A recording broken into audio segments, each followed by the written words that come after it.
All right, mate, you all right? I'm good, man. How are you? Yeah, decent, man, decent. Just just chilling as we are, Yeah. living the furlough, What's that? living the furlough life. Just Oh, really?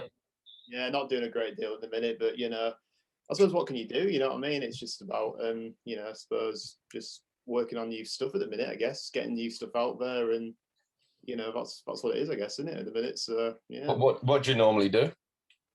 So at the minute, well, I've got to wait. I'm working at a restaurant, but obviously not at the minute because they're closed down and everything. But yeah, I'm just on furlough from there at the minute. Really, it's all right. It's still quite a bit of my wage, I guess. So which is good.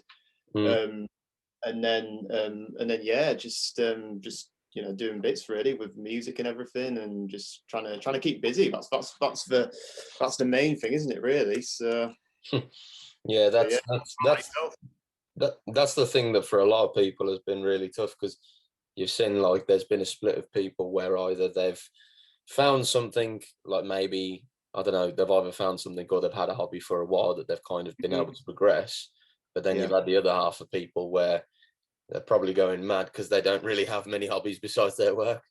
Oh God, yeah, exactly. And it just kind of when you're at home all the time, it just kind of plays on your mind, doesn't it? You just kind of like, what am I doing and all this kind of stuff. And it's been tough for everyone, and it's but hopefully we'll see an end to it soon, a bit of light at the end of the tunnel, as it were, and getting back to it, what we do best, I guess. Mm. So yeah. Yeah, this is it. I mean, obviously we won't delve into the virus stuff too much, but that Mm, I do think that there is definitely quite a hypocritical thing going on where a lot of people that are very comfortable that can work from home, their lives haven't really changed because they maybe don't go out anymore. mm, It just revolves around working, dropping the yeah, kids to school, doing these sort of things, yeah, and yeah, they're sort of fine with everything carrying on, and lockdown could kind of carry on forever, and yeah. they wouldn't be too bothered. Definitely. I Um, think what it is I think like people kind of make a judgment on what suits them almost, don't they? Like, if you've got a really comfortable job on furlough, you get quite good money, yeah, you don't have to travel anywhere. You're going to say, oh, I want lockdown to carry on. The virus is taking over. We need to be in lockdown for, this amount of months or whatever. And it's just like, and social media is a big thing to do with it as well, aren't they? I think people are very kind of opinionated now, aren't they? With, how they think things should be. And, mm, I mean, I try and not really take a great deal of notice of it, to be honest. I use social media obviously as my music outlets and all that, but like I don't really kind of take too much notice of the negativity because like you just don't need it, do you? Do you know what I yeah. mean? Like you just don't need it in a minute, especially now. But yeah, just got to try and plod on, I guess, and then yeah, see I'm what. with you. I don't even think I'd be on social media, maybe besides having like family and friends on Facebook if it weren't for having to, put stuff out there for music. Because we need to, don't we? Because social media is like our main outlet, isn't it? For Mm, mm. getting tracks out there, mixes or whatever, and it's that is. Especially the past year, social media is needed more than ever for us because if you look at like, being a DJ in the 90s and even the early 2000s when social media weren't a thing, you didn't really Yeah, need it because you were, the guy in the town, the local town, or, the guy at a certain club. And so you was already definitely. known that way. And, Yeah, maybe in the local area you was known, so you didn't mm, need it. Whereas yeah, now you kind of got to I suppose then you kind of had to stay updated by, being a resident or a club or whatever, and then yeah, you were definitely. relevant, you could say. But then relevancy nowadays, especially the past year with no one being able to do gigs, Mm, relevancy has kind of almost come uh, to how many followers you've got and what your yeah. social numbers are like. That's what relevancy now means. I think that's what it is, though, isn't it? Like, if you try and get in with like an event, say for example, it's not. I mean, obviously, you do need to be good at your job because you need to know your craft, don't you? But like, it's Mm. also how many people can you bring? Because I suppose the promoters looking at it from like a business point of view, aren't they? They're thinking, how many guys can this guy bring? I mean, I had that kind of with my first gig, which I'm sure we'll cover, in a bit. But like, it's more about it's definitely about the numbers nowadays, I think, as much as what it is your own skill on the decks or producing or whatever it is that that your bag is. So Mm. yeah. Um, It's an interesting one because you've got two ways of selling an event from a promoter's point of view. You've either got events that a lot of us have took part in where you'll have a big headliner and then local support acts, yeah, or you'll have sort of maybe between support and headliner type acts, yeah, like the way across, and they'll yeah, get those guys on because they bring in the numbers, they sell the tickets, and they'll mm, do it that way. yeah, And I know quite a few venues where unless you can shift tickets probably to your mates, if we're at our level or starting out or whatever, yeah, yeah. then you ain't getting a gig, and I think that's a bit of a shame. It is a bit of a shame, yeah. I mean, I suppose in a way though, it's a bit of a, you wouldn't think it, would you? But like the business that we kind of operate in is a bit cutthroat, really, isn't it? Because especially with getting gigs, and I think it's because promoters can kind of almost play off DJs against each other, almost like they can say, this guy's saying, I'll come in and I'll bring so many people, but I'll charge this amount of money. But they'll probably have about 20 other guys that are kind of just, they'll probably just be like, I'll do it for a bit cheaper or whatever. So that's kind of like, it's very competitive, isn't it? I guess it's a very kind of competitive market, but it's, I think what you're touching on there is more maybe like the like the local level almost, where you'll go into like the local towns and you're not doing it like, and this isn't to be derogatory, you're not doing it from a point of view where I don't care if I can make any money, I'm just doing this because I want to play my favorite tunes. A lot of the time those guys, in the small town clubs and the local clubs, they're doing it because that's their weekly wage. And yeah. they'll maybe do 3-4 clubs in a week, and that is their weekly wage. I suppose for a minute that was me for quite a few years, because obviously we'll go into that, but like I was making a living from just playing in local clubs in like obviously my town, but towns around me as well. I was doing like 4 nights a week, and that was kind of it was like as a business, you know what I mean, running it as a business and like earning money from that. But I suppose like the gigs maybe that you do in the ministry, or they're actual shows, aren't they? They're actual kind of shows where people go and see you. So it's more about the love for music, I guess, isn't it? It's not just a business thing, is it? It's more like just going there because you want to support your favorite artists. You want to play in the ministry, which in itself is a huge thing, really. It's one of the kind of probably the best clubs in the country, isn't it? Ministry is in London, the main city, and it's so it's a different ball game, I think, isn't it? Really, like DJing is kind of two different. It's like sort of different aspects of it, isn't it? That are very kind of different in different ways. But I mean, I'll tell the people watching now and yourself something that I've not really told people before. mm. But I've never once got paid for a gig. Oh, yeah. And I've only ever played I've only ever played ministry. Mm.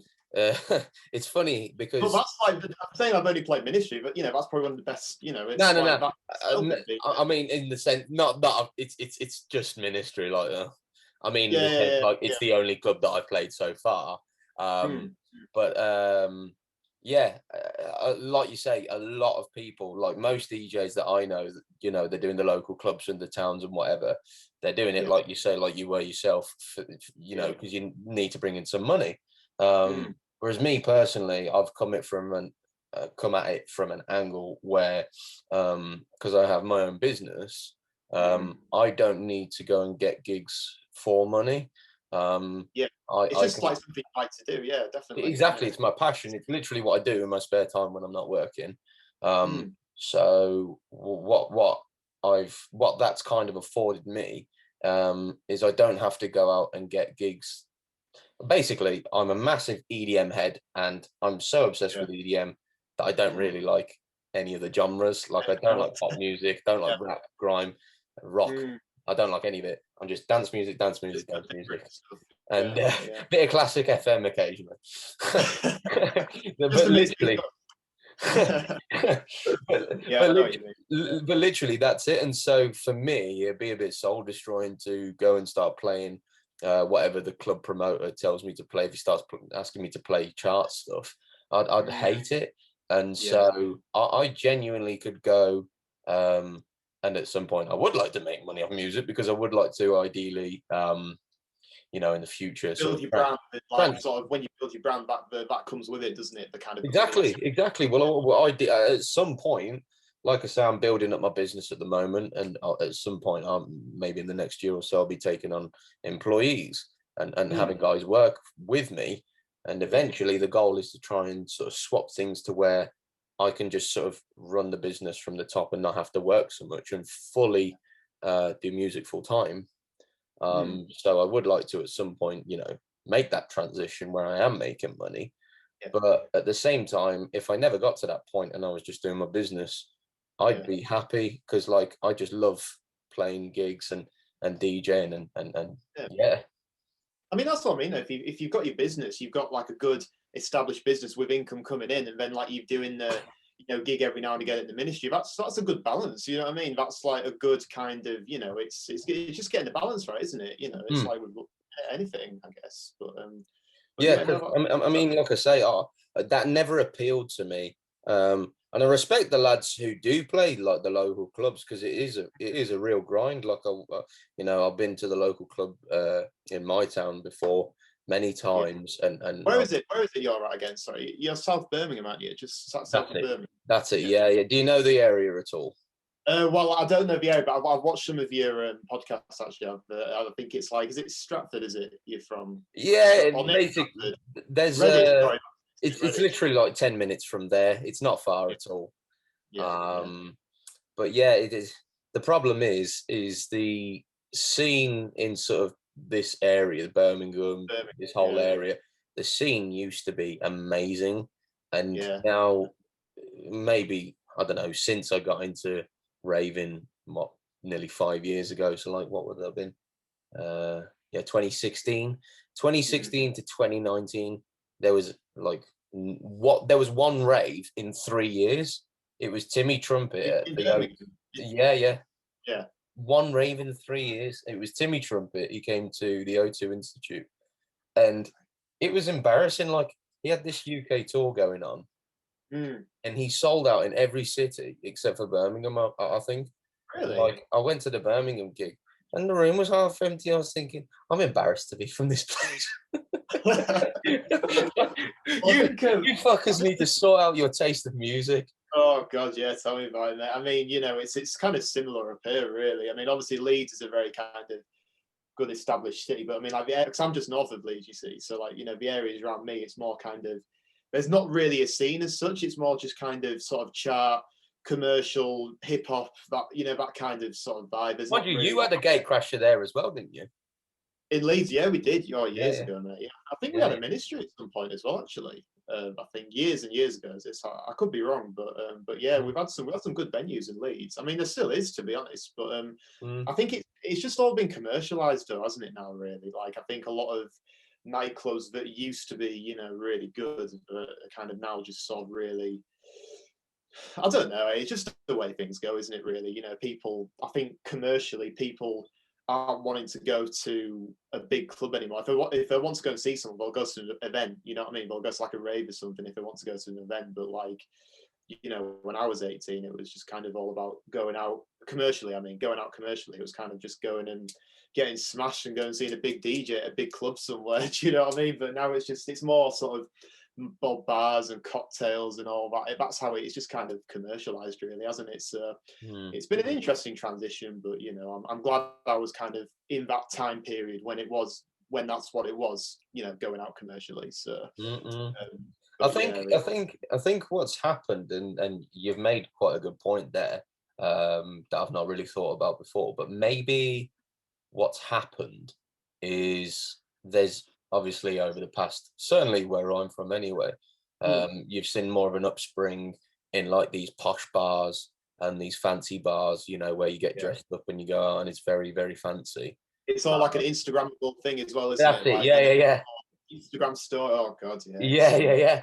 So you've seen an uptick in that as well, which I think may have contributed to all the clubs kind of following that format rather than what they used to do, where they were kind of more rave orientated and clubbing. It used to be clubland. It used to be all the big dance music artists.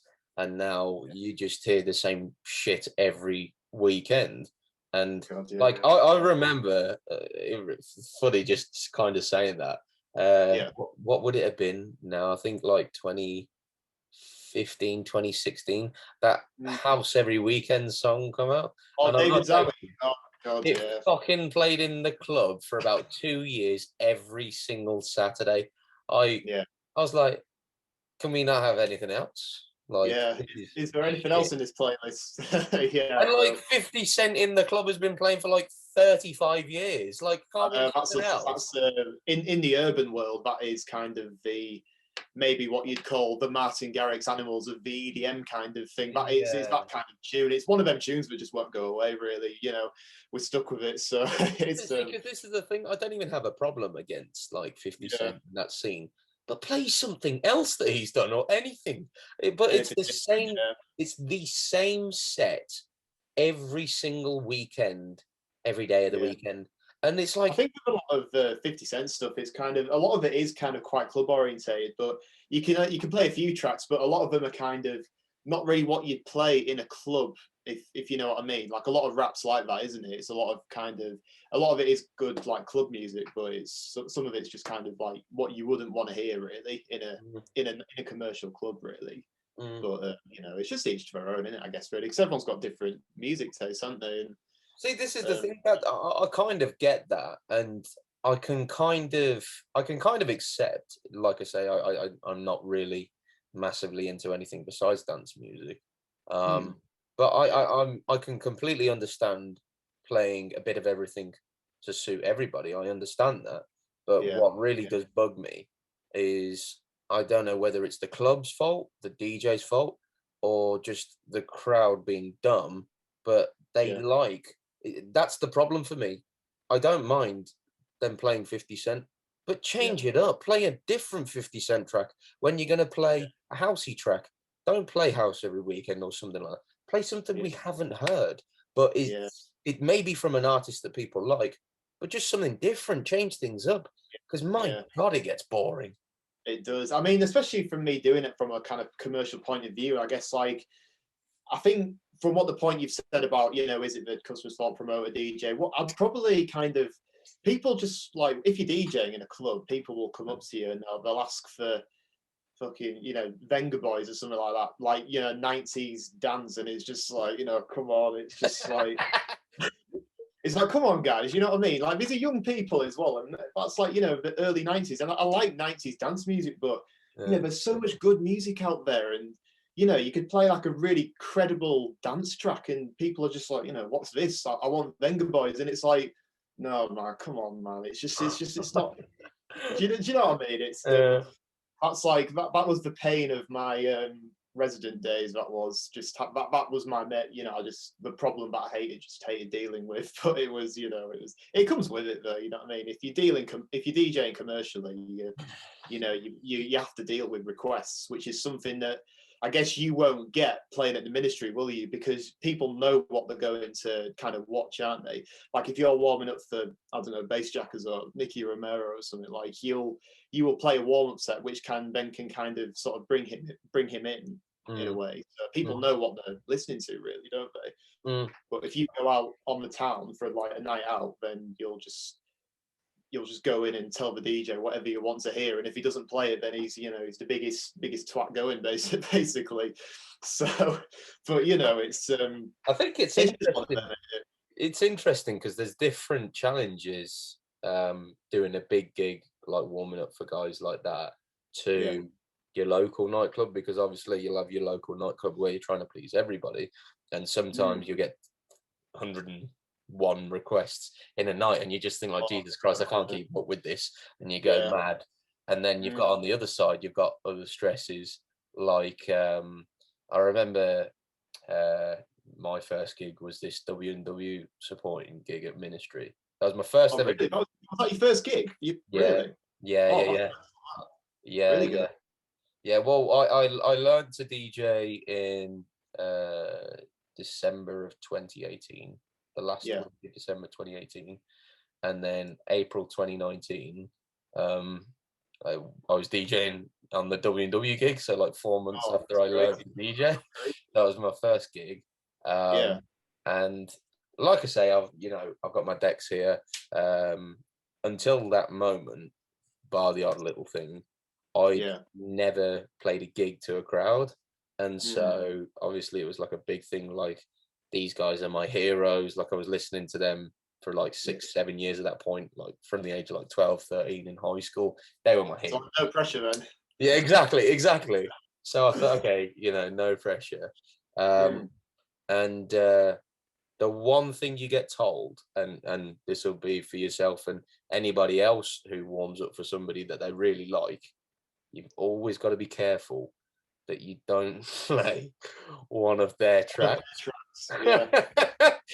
Oh Now, yeah. I kind of Completely agree. I kind of fucked up a bit, um, Oh because really?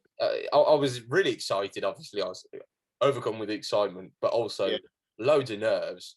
And so, Yeah. have a few drinks beforehand to calm the nerves. Um, Mm. I may have had a little bit more to drink than I should have had at that point, but I was fine. Like I could mix and everything. I was fine. Yeah. But I was really in the moment, and in the moment to a point where I didn't realize. I only I only realized I'd mixed in a W&W track as the When it was intro too late. ended. Yeah, as it At, came in. at Yeah. that Yeah. 30-second part where it Mm. ended and I went out, I went, fuck. And then as it started building up, I then had to get another track ready. So then on the drop, it dropped something else. I was like, Yeah. oh my God, that could have been a The trouble problem. is, like when you play it, like when you bring in that WW track, which 99% of the people are gonna know that track, aren't they? Because they've come to see WW, and Mm, then they start singing along to it, don't they? You can't just. It's not a thing of just mixing it out. Do you know what I mean? Once you've done it, you've always kind of got to follow it through, unless, like you say, you can mix something in really quickly to kind of sort of just take it out. But yeah, I can imagine the nerves, especially when you're doing a gig like that. It must be absolutely, but no, honestly, but I bet it's good for like with the excitement of it as well. It's it's unreal. I mean, like I say before I got to play in the main room, I was playing like the side room, like the smaller side room.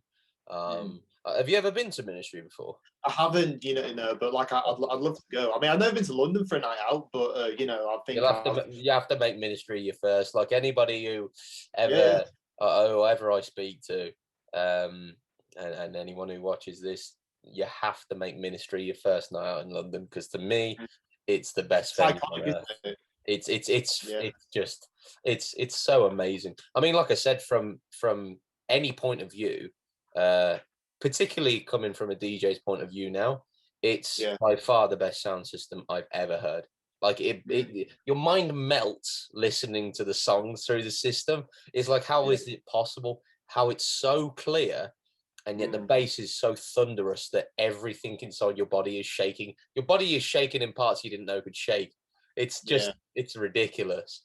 And do you know the thing is though, like sound systems like that will really complement like big room music policies, won't they? Like W and W listening to one of their huge tracks on a sound system like that must be absolutely just next level. Honestly, like My, it must be amazing. my first rave was seeing W&W there 3 years Yeah. prior to the gig, and Mm. it just blew my mind. It was my 18th birthday, I and I bet it went to was. see Yeah. them for my 18th birthday, and I was like, whoa, because like That's yeah. obviously it's slightly enhanced because you've got the monitors there. So for the DJ, I think it's the ultimate experience being on stage, but God, it yeah, their really. playing there is just amazing. Yeah, I mean W and W, like they're probably my favorite big room DJs at the minute, to be honest, because like their label Rave Culture, like I can just go through their thing on Beatport and like I'll just know that every track is going to be a banger. Whether it be from them or Maddix, Saxmo, Kevu, any of them, it's just going to be pure bangers, isn't it? Really, so. I'm big followers of them, really. I've seen them Don't Let Daddy Know in 2019 at the Vic Warehouse. They were really good then. Then at Creamfields 2019 as well. They've just got such a good live show, haven't they? Just really good energy, and it's just, for I think me, I've the seen best. them more than anyone. I must have seen them about 8, 9 times now. Like Yeah, I love them, man. yeah. But They're yeah, just like at the forefront of this, like kind of like because I think with EDM it kind of sort of had a peak in sort of the early, well, like 2012. It kind of sort of exploded, didn't it? But then like I think DJs like Tiesto and Hardwell were like at the forefront of that at that time, weren't they? And then I think as time went on, I think artists like W&W were coming up, weren't they? They kind of took over that role, if you like. And, you know, now I think they're at the forefront of the big room sound, aren't they? And, you know, to support. Well, if you look at how things are now, I think when Hardwell stepped away, that was almost him saying like move into my place, and they really have. And I think not only him stepping away, but also the way that Revealed has kind of changed from being solely big room and progressive to almost exclusively bass house. Yeah, they do a lot of bass house. I've noticed that, but it's good. I mean, I'm a big. Oh, I love it. Yeah, but it's almost like they've said to W&W, you guys go and get the big room stuff because we want to do more bass house now. And they do still do like the electro. You take rave culture and you make that what Revealed was, you know, a few years ago or whatever. So yeah, I can understand that really. It's a good point. Yeah, exactly. But yeah, it's they're good. So yeah. How first question, as you'll probably know, is what was your first sort of musical memory in life? My first. Do you know what it is? Because I've obviously watched all of your you know, episodes on this, and I know that you normally ask this. So what I've done, like, I've actually been into work today, and on my, obviously restaurant hasn't been open, but I've been kind of helping with the refurb and that. But like, my break, I've been thinking I've been really trying to dig back to that time, you know what I mean, when, you know, when I really started getting into it. And I probably have to place it on probably in 2005, when I was about sort of 10 years old. I was getting into all sorts really. I was big into house music. I was big into like the sort of the house sounds that was kind of then, but I was also into like a lot of hip hop as well. I was you know, like UK grime, you know, do you remember like in the noughties when it was like, you know, you had people like Kano and Wiley, and like I was into all of that really. I was like in all kind of about them sounds. But then I got to about when I went to like secondary school, when I came to 15, it was actually a film that got me into dance music properly. And I don't know if you've seen it. It's called Project X. I mean, you might have seen it. It's like a party film, basically. Yeah, I need to watch it, man. I forget to watch it, and I've heard people talk about it. Is it similar to like that? Is it similar to that We Are Your Friends? Is it similar to that? Or? It's not really similar. It is kind of like this American sort of party film. It's basically about these three lads who are kind of not. They're sort of mid-popularity at school, and then they kind of like go and they plan to throw this huge party in order to become more popular. But the party ends up becoming massively out of control. About 1,500 people turn up, and you know, it just becomes absolute carnage. But in this film was when I first heard the Steve Aoki remix of Pursuit of Happiness, because that's in that film. That is the soundtrack of that film, and also Heads Will Roll, the A-Track remix. That was the first time I heard that tune, and I was just like, that is amazing. You know what I mean? I've never heard anything like that before. And I was just like, you know, I need to listen to more of this. So I was like, you know, I was 15, I was looking on, you know, YouTube, and, you know, and then I discovered Will Sparks, because in 2012, he exploded with his Melbourne bounce, didn't he? Like that kind of genre. He just blew up from that. And I was just completely hooked on that, really. You know, Melbourne bounce was my soundtrack through secondary school, really. It was my jam. And you know, that was my original that was where it all started for me, really, in terms of the musical journey. And then it just kind of progressed from there, really. Because I left school at 16. I haven't been to uni or anything. I've just, you know, I didn't enjoy school really. You know, I left at 16 and I just started working, really. And then I just, I've heard, yeah. And, you know, I just all started working, and I started going out when I was 18. I started going to events in Leeds, Sheffield, Newcastle, Liverpool. I was just completely hooked on this scene, really. I just couldn't get enough of it.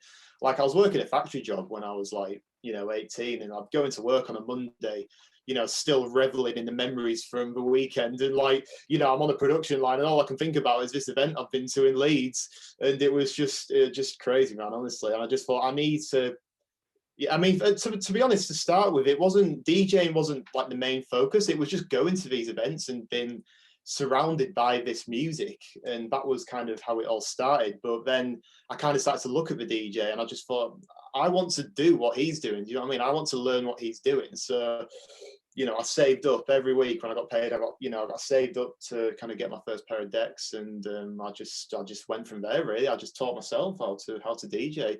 You know, I didn't know at the time. I didn't really know if I was any good, but I, you know, send mixes out to clubs, local clubs, and just try and get the foot in the door, really. And it just kind of progressed from there, really. You know, from when I was 18, so obviously, you know, well, when the pandemic happened, I was 20, 23, so it just kind of it just progressed from there, really. So, so yeah. So going back a second, the first kind of guy that really got you into dance music, besides obviously the movie, was Will Sparks, was it?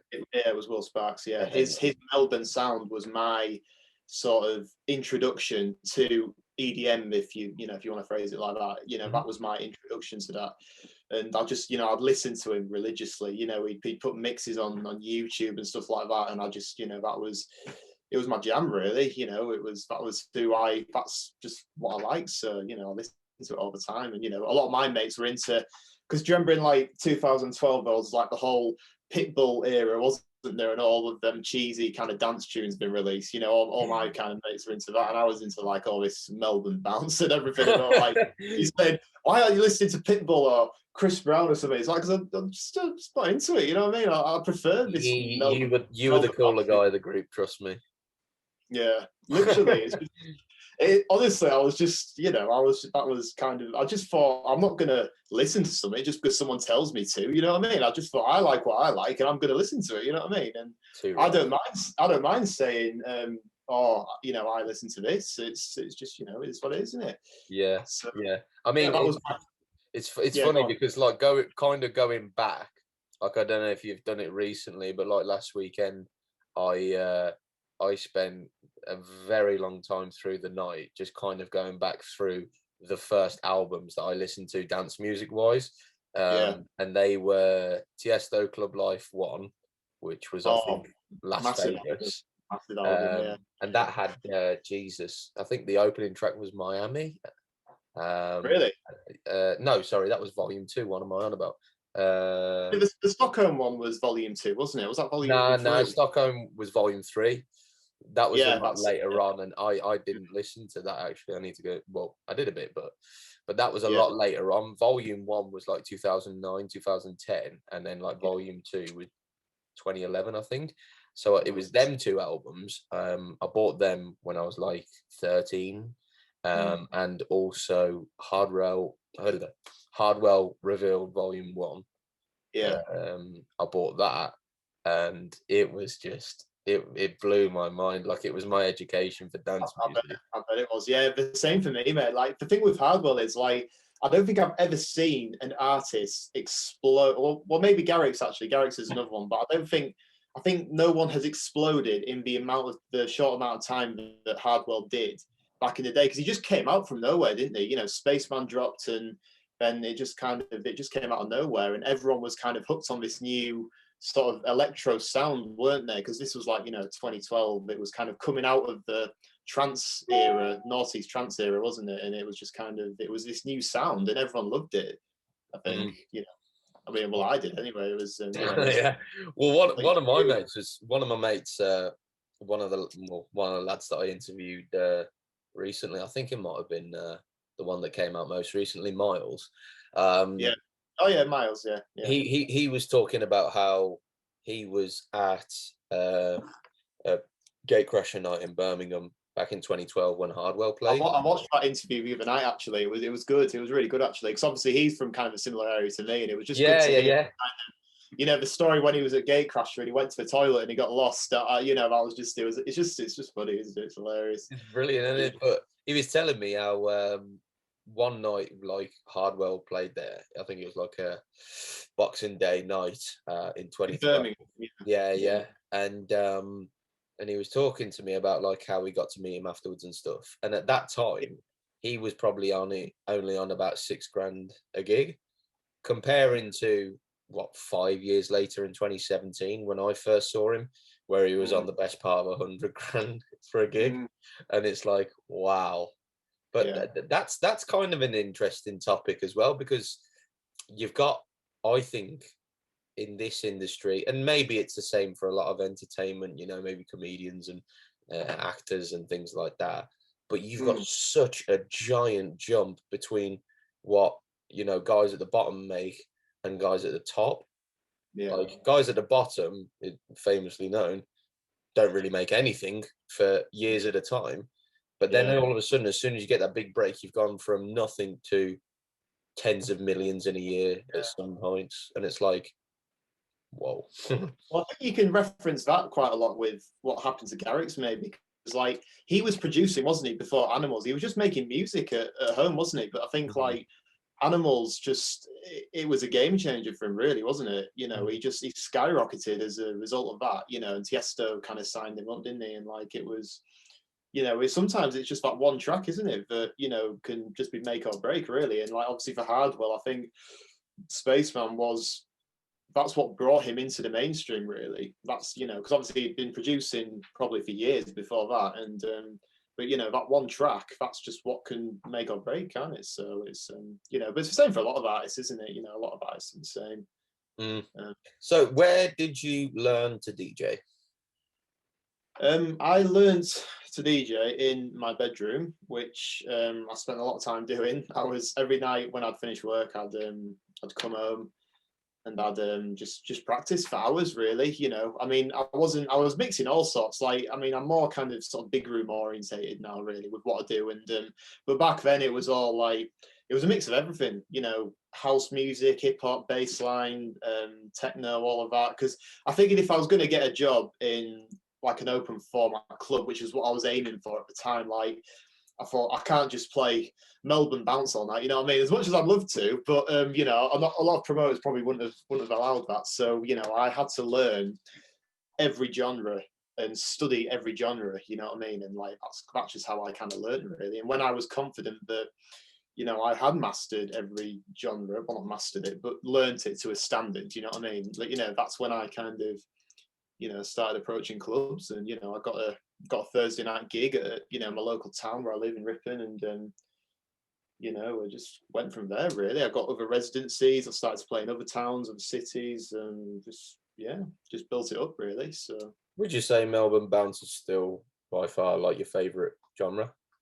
that's a good question. Actually, I think yes and no, because Melbourne bounce was the original sound for me. Really, that was what got me into dance music. So there'll always be a place in Melbourne bounce for me. Do you know what I mean? But like, I think with all the new styles I've heard, especially over the past 2 years, I've got into like a lot of hard style in the past 2 years. Like Ben Nicky, all them artists, and I'm liking all of them styles. So I listen to a bit of everything now, really. What would you say So he is? Because like I've never Ben got Nicky, into him. um, Because he's a like mixture, really, isn't he? Like he plays a bit of he plays a bit of bounce every now and again, doesn't he? But then he's playing hard style, but then he plays side trance as well. He's like, and he's doing all that. fancy kind of bassy stuff, and he's a bit all over the Yeah, place for me. I don't know, like I he have came noticed he that. came into the fore like sort of maybe I don't know, maybe I found out about him maybe 3-ish years ago, Yeah, but I've never liked him. I don't know.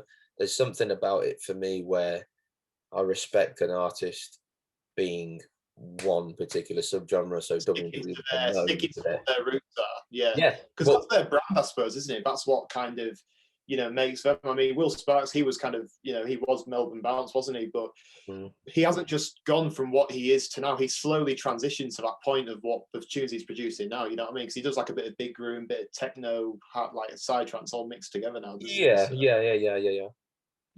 he's transitioned from his Melbourne sound to that, which a lot of artists do, don't they? Like they kind of adapt with the times, don't they? And that's what kind of keeps them relevant, I suppose, doesn't Mm. it? So Yeah, I mean, I think it's doing it to where it makes sense. I mean, for me, I've never been like massively into like the hard style and that sort of stuff. Although I do I do like it at the end of you know, an EDM set. I don't mind it at all. I've got some hardstyle tracks that I absolutely love.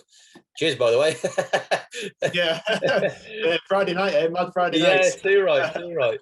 Yeah. But yeah, I think there's a bit of a fine line for me personally, anyway, between Yeah. what you know, well, producers, what they can kind of go out and make outside of what they're known for, because like the one thing that just really doesn't go well for me is, for example, Armin. Uh, Mm. he's the king of trance. He's the trance guy. Although a lot of He is trans, isn't he? Yeah. although That's a what lot of it the is, isn't a it? lot of the pure trance community, they don't like him because they don't think he's trancy at all. But he is like the guy who brought up trance and made it what it is. And Yeah. he's kind of dabbled in a bit of big room. I don't mind that so much because there's a bit of a crossover between trance and big room. But Big group. what he's then gone and done, besides being a trance artist mainly, he started releasing hardstyle tracks like his one with Brennan Hart. I didn't even Yeah, listen I've to heard it. that. I'm Yeah. not interested. It's like Yeah. trance and hardstyle are two opposite spectrums. It doesn't Yeah. make sense. It is. Yeah. I think you've got to be consistent, especially when you're at level as well. You've got to be consistent with the music that you're making, because that is what people recognize you for. Do you know what I mean? Like, you'll go and see, I don't know, Alesso, for example, to see a progressive set, won't you? So if he starts playing an hour of trap, you're going to be like, what is this? Do you know what I mean? Like, I mean, I know a lot of EDM DJs do like to kind of throw in a bit of a trap curveball every now and again, but you go to see them for their big tunes and for the styles that they play, don't you? Do you know what I mean? Like, That does with always bug me when the EDM guys play a trap song, because I don't really like trap. I'm yeah, I love a lot of subgenres within EDM, you know, progressive, big room, yeah, house, all different types of house, you know, the psytrance, love it. I do like a bit of trance occasionally. I do like a bit of hardstyle occasionally, but I don't like dubstep. There's maybe 2 tracks ever that I've liked. And yeah, again, same with trap, there's maybe like 3 tracks that I've ever liked.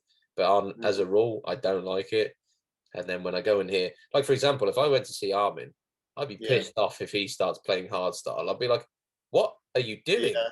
Like, you've traveled to this certain place to hear him play a certain kind of music, Yeah, and it was. I mean, David Guetta did that a few years ago, didn't he? But I think he did that in quite a good way. Was it Ultra 2019 in Miami? I watched an interview on it, and I think he'd said to the promoter at Ultra, he's like, "Look, I'm going to play the David Guetta bangers, but I've got this new style that I wanted to push, so I am going to like just experiment with it a bit." And I think it just really works. I think like what is now known as Future Rave, it kind of just really works. And I mean, he's been very versatile anyway in his career, hasn't he, David Guetta? So, from his kind of 2010 days to then his kind of EDM sort of stuff, then now obviously his Future Rave, which I think is going to be the next thing in dance music. Personally, I know, because it's a lot of blowing people. up. Well, exactly, yeah. I mean, a lot of people at my way, because obviously I'm near Leeds. It's a very tech house orientated place, and I can have a healthy debate, shall we call it, with a lot of other DJs, and they'll say, "Oh no, tech house is it? No, this is it. Tech house is where it's at. That's what it's going to be for the next 5 years." But I disagree, to be honest, because I think tech house kind of was at its peak when Fisher released Yeah, Losing It in yeah. 2018, and I think it has held a good sort of spot, not only commercially but in the underground dance music world as well. But I think that peak is starting to come down a bit now, and I think there's other styles coming in which are going to become more prominent in the next few years. Like, these new big room sounds are going to come in, and they're going to be massive. I think, especially with someone like David Guetta behind it. It's going to be. I'm sure you've probably seen these like sets that he's been doing around the world, where like Oh yeah, they're amazing. The one in Dubai I watched recently. I'm like, Yeah. wow, and that's got like, it was only up like a few days, and it had like 8-9 million views, and you're like, this is all future rave stuff. It's all sort of EDM orientated, and you're like, the guy's doing favors for us, like, fair play. But Exactly. I think like his future rave stuff isn't too dissimilar to like what he played at Ultra in terms of his, his stuff he's known for, because the stuff that he's known for, he did like EDM drops, so maybe mashups or remixes or whatever. And I think you can get away with that. but I don't think, like, for example, I just don't see a world where a trance artist playing hardstyle makes sense to me, because Yeah. it's literally like 50 Cent going in and touring with a heavy metal band. It's like, what the fuck is going on? Or Like 50 heavy Cent, like metal. 50 Cent rapping over a hardstyle tune or something like that. It wouldn't Yeah, work. it's just like, what? Like hardstyle to me is dance music's heavy metal. What heavy metal is to Yeah, rock. yeah, I agree You with know, that. it's Yeah, the hardcore version, it's the hard pounding yeah. stuff, and then you've got the 200 plus BPM, which is like the, you know, death metal, I think they call it. Yeah. But That's just ear bleeding music. I think once you get past 200 BPM, I think that's just ear bleeding. it's It's just stupid. really, isn't it? Uh, It's like I don't know how you can enjoy that, but It's some people do. shit. So you know, I'm not gonna try and Have break you it down. you've probably seen it online? If not afterwards, you'll have to do Yeah, it for you'll have to do it for a laugh, but you'll just be laughing the whole time. You'll be like, how do people enjoy this? yeah. You know, the anger fist stuff. Oh yeah, yeah, yeah. I know It's the like anger bom fist. bom bom bom bom bom Yeah, bom. And you're like, yeah. what the? I can't fucking dance to this. It's like, It's what are you just doing? yeah. People are just they're very kind of sort of particular with their sort of own styles, aren't they? I mean, I can listen to like a 160 BPM track, and I like a lot of 160 BPM stuff, like even the Will Sparks stuff, like or the Darren Styles stuff. Well, the WW remixes, a lot of them are Oh, 160. yeah, exactly. I mean, like I mean, they've gone a bit kind of sort of more happy hardcore recently, haven't they? They did a tune with Darren. who is it? Is it called Dragger Steve? Or it's something like that. But but yeah, they've done a tune. It's like a sort of happy hardcore sort of origin. It's I don't mind it. It's all right. But it's just Prefer the what they big room. want. Yeah, exactly. Yeah, but I think I do like a lot of hardstyle, but I haven't I've only been into hardstyle since like 2019. When when the Hellfire gigs were on, and I just Mm. that's when I'd never really listened to hardstyle before. Like I was aware of the genre, and I was aware that it did have a scene in this country, but like it's something that I just never really got around to listening to really. But when I did, and I went to these events, I just got hooked on it really a bit. And Psytrance as well. That was another one. Vinny Vici. I'm big fans of their kind of what they make at the minute as well. It's like you saying, it's very tribal, isn't it? It's very kind of sort of it's new, it's different, and I It's think sounds fresh. like It's that could really really come nice. in. Exactly. Yeah, I think like sounds could come in like that could come in. In a few years, and that could be Psytrance could maybe be the genre that everyone listens to in this country. You know what I mean? Like, That'd be nuts. That so would, imagine like that. Like before, people are asking for electro tracks or even future rave tracks. They're asking for the latest Vinny Vici track at the local club. You'd be like, what is going on?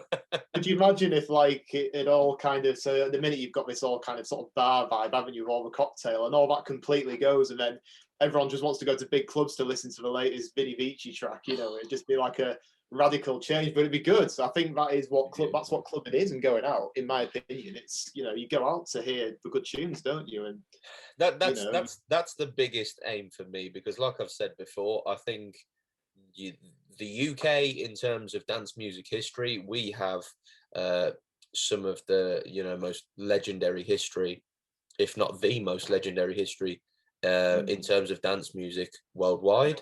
Um, and I think we've took such a dive since then. In the 90s, we were famous for all the raves in the warehouses and all these things, and the acid yeah, house and the techno and all these things coming up.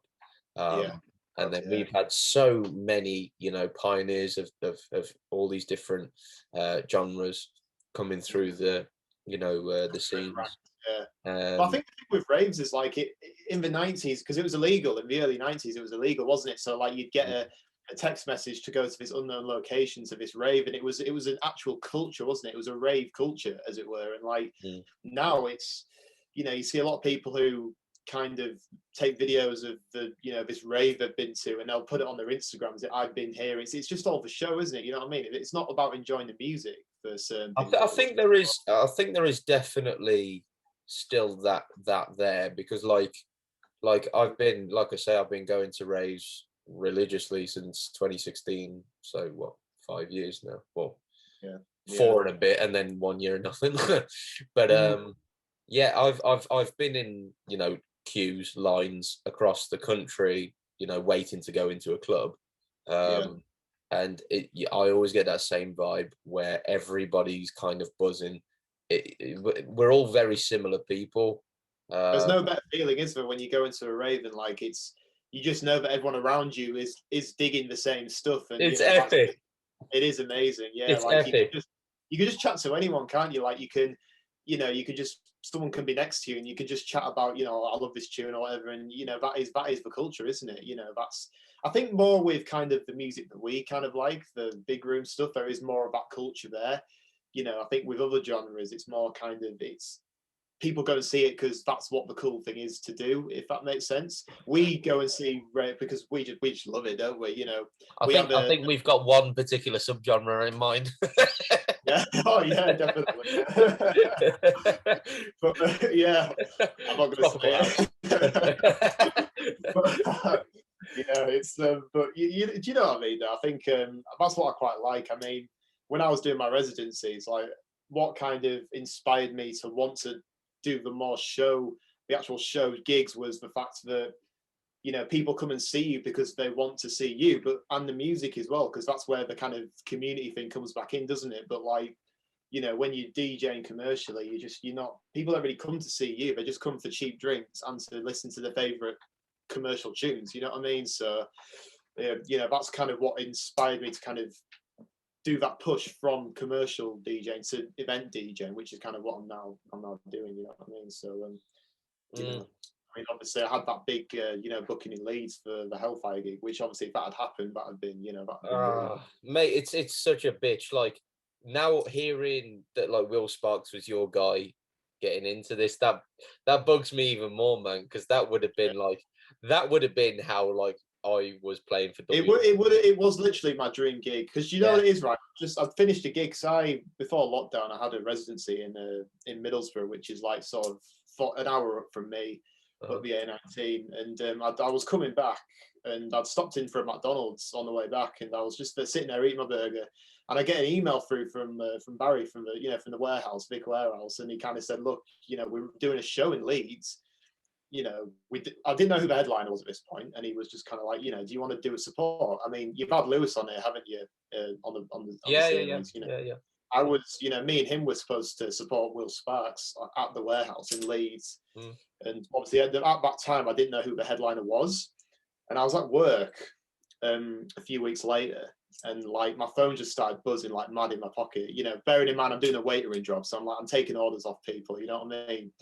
And then like my phone starts buzzing like mad in my pocket, and I went to the back to have a look, and it says Will Sparks, the warehouse in Leeds, supported by all the other artists. Then it said Willems on the bottom.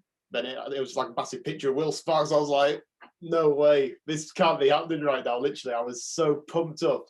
It was amazing, man. Honestly, I was shaking. I was actually shaking. I was taking orders off people, writing stuff down, and like my hand was shaking as I was writing stuff down. The customers probably thought I was having like a breakdown or something, but I was just so, I'm writing down pepperoni pizza, but I can't even do it because my hand is shaking that much.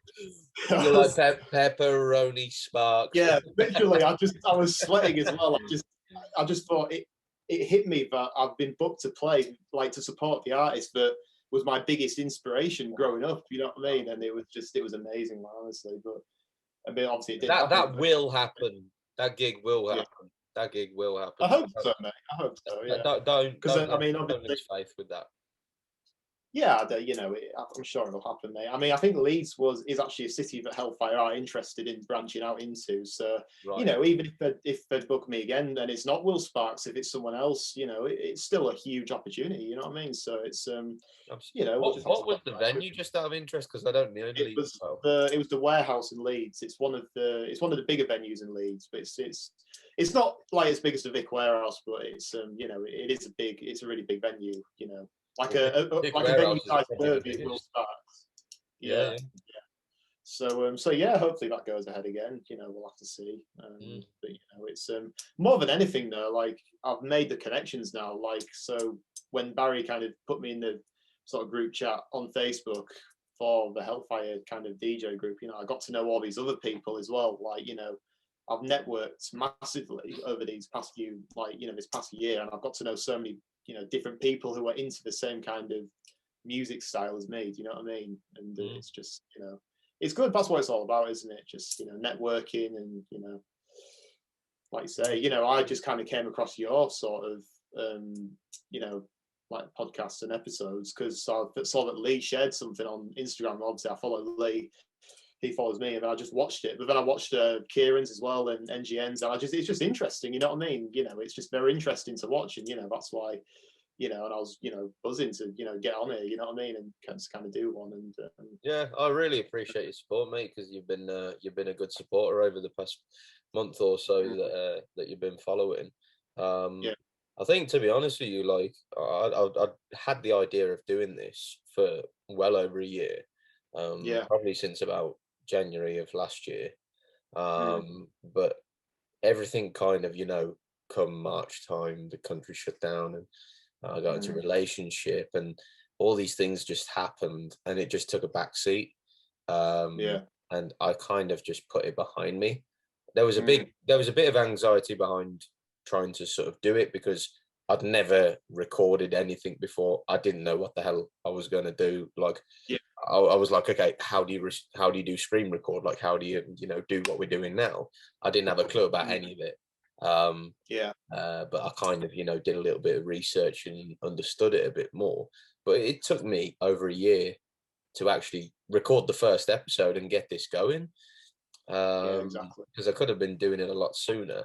But there was a little bit of inspiration taken from a guy in America that not many people know about at all. It's Mm, shocking to me. yeah. He's been doing it for a while now as well. I think like 3-4 years. He's been doing it for a long time. He's a Who is guy. the guy that's doing it? What's that? Who is it? The guy that's doing it? He's called Willie Joy. He's in San Francisco, I think. All Um, right. but Okay. it's called the Back to Back podcast. Yeah. And it's mad. Like, it's got a small following, but it's so good. Like, I've been listening to it for 2-3 years. He's had on guys like Tommy Trash, Cascade. Oh, really? He did the longest interview with IO there's ever been, like, by far. It was a brilliant interview. Yeah. He's had on Cruella, Kashmir, like interviews that you don't see with other people in long form. He's done. So I hope that everybody who follows me goes and watches him, because like he's got some real good stuff. But Mm, what I will say is, because he's particularly from the west coast of America, over there they're obviously very trap and dubstep orientated. So yeah, I love it. most Yeah. of the sort of people he covers, I'd say 90% is trap and dubstep artists and that kind of Yeah. thing. People Um, like Slander and Nightmare and all kind of them lot, like all of they're them, on. all of them. He's had them all on. He's had Jaws on. He's had all those guys on. Mm, But he's added some really good dance music artists on as well. yeah. And you know, I always listen to those episodes. But it's maybe 1 in every 10 that he does, and usually they're American based anyway. And I just thought, there's so much talent. Forget about the rest of the world. In this country, there's Yeah. so much, not only big talent, but there's tons of guys at our level, maybe a little bit lower, maybe a little bit higher, Mm, that aren't 99% chance they're not going to be interviewed on a long form basis like this guy is doing, because there's no one doing it besides him, and he's only doing it over there to sort of like the people in that area. So I thought, to promote well, that kind of talent in that kind of area of the world. Yeah. Yeah. yeah, I yeah, know what yeah. you mean. And I thought, and also he's only sort of really talking to the trap dubsteppy kind of scene. So I thought, well, Mm, why not do it on my own? You know, yeah. I love chatting to people. I think probably my favorite thing to chat about is music. Yeah. And Well, it's same more here. than Same here. anything. You know what I mean? So Yeah. Definitely. you know where I'm coming from. Mm, So I think, but essentially what I want to do is get people on like yourself and get some real good chat out of you, and mm, then as well, initially get people to understand yourself, my followers, your followers, get to understand the guy behind the the brand. DJ brand. Yeah. Mm, And then sort of going forward, I'll be getting on bigger artists as well as I get more experience with this. And then what I like to do, or what I'm planning to do anyway, is sort of every 6 months have an update with each artist I interview. So like yourself, Okay. 6 months Yeah. time. You know, I imagine from now anyway, as long as the government says is right, there'll be a very different world in 6 months' time in your life, in my life, in everyone else's life. Yeah. And so I like to keep an update with that. And Yeah. I think that kind of interviewing the big guys as well, they'll bring that audience to me, but also that audience will then be seeing you guys as I'm Yeah. doing the updates with you. And so it's Of a good course. kind of mix. You know what I mean? Yeah. It's good to get a perspective, I guess, from like each sort of each kind of the like the height. I mean, like the really big guys, then sort of like the mid-level guys, then the lower Mm, guys. It's good to get all of their perspective because, like, you can get different points of view. That's always good, isn't it? I guess, and mm, no, it's honestly, man, I do support what you kind of doing, and if I do support if I do like something, I will support it 100%. You know what I mean? I'll always share it, and it's because I think we need that, don't we? We need to kind of almost feel like we can interact with people when, obviously we can't at the minute, but like, even just watching like an hour or 2 hours of, a DJ that or of, it's just kind of like you feel like you can interact a bit more with people, can't you? And that's kind of, I suppose, what the point is of your show. And it's no, it's good. It's good. It's it's just we need it, don't we? yeah, I guess. yeah. I mean, I think more than ever as well. And like I say, I don't know what it's going to be like when things reopen and when the clubs and the raves open, whether there's going to be a scarcity because there's going to be a lot more DJs, or whether there's going to be so many raves that we can't all keep up with it. That'd be nice. I Um, think there will be a huge bounce back for this, not only because people want to go out and then people like us want to play the gigs, but like I think these like event companies they need to start making the money back. You know what I mean? mm, Because we've had a year of not having any business at all, but now they've got to start clawing some money back, haven't they? So I think mm, for all of us, there will be plenty of events to kind of to choose from and to play. Hopefully, we'll like I say we'll see and see what comes of it. But mm. it's just one of them unknown things, isn't it? Really, because I suppose like when lockdown happened, we were all under like the impression it was going to be a few weeks, weren't we? Like, oh yeah, a few weeks. 2 weeks, guys. What have we Two done? weeks, yeah.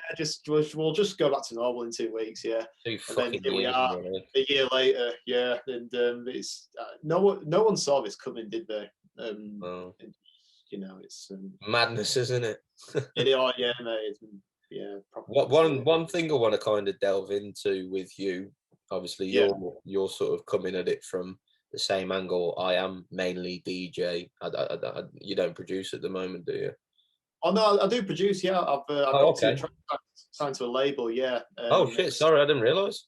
oh no, it's all right, man. Yeah, not a lot of people know this about me actually, but yeah, I do. Well, I think you're From what, more known for your DJing, aren't you? yeah, I am. Yeah, I'm Yeah. known for obviously because I've done like I've got quite a big where I am anyway. I've got quite a big following. I'm known for sets that I do at these commercial clubs. But yeah, I mean, like I've got two tracks out at the minute on this label. One of them's like the two tracks are basically just my early influences, really. So there's a Melbourne bounce track on there, and then there's like a sort of old school electro kind of track, a bit sort of like like 2012 Dead Mouse kind of sort of vibe. Hmm. Yeah, because that was another kind of sort of influence for me as well as the Melbourne bounce in the early days. So And have you uh, been producing long, or are these sort of?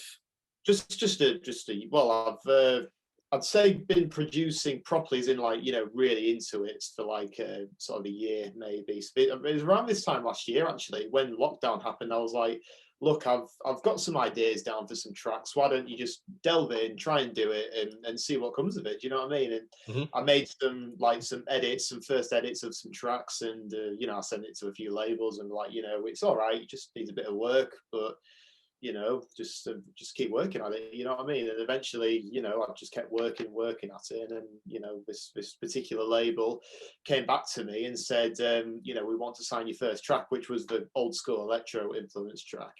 And then a few months later, I made my second track, which was my Melbourne bounce track, and that Mhm. got signed to the label as well. Oh, nice. Um, so yeah, it was. I've sort of been doing some bits at the minute. It's more mashups really. I've been working on, to be honest. I've made quite a lot of mashups.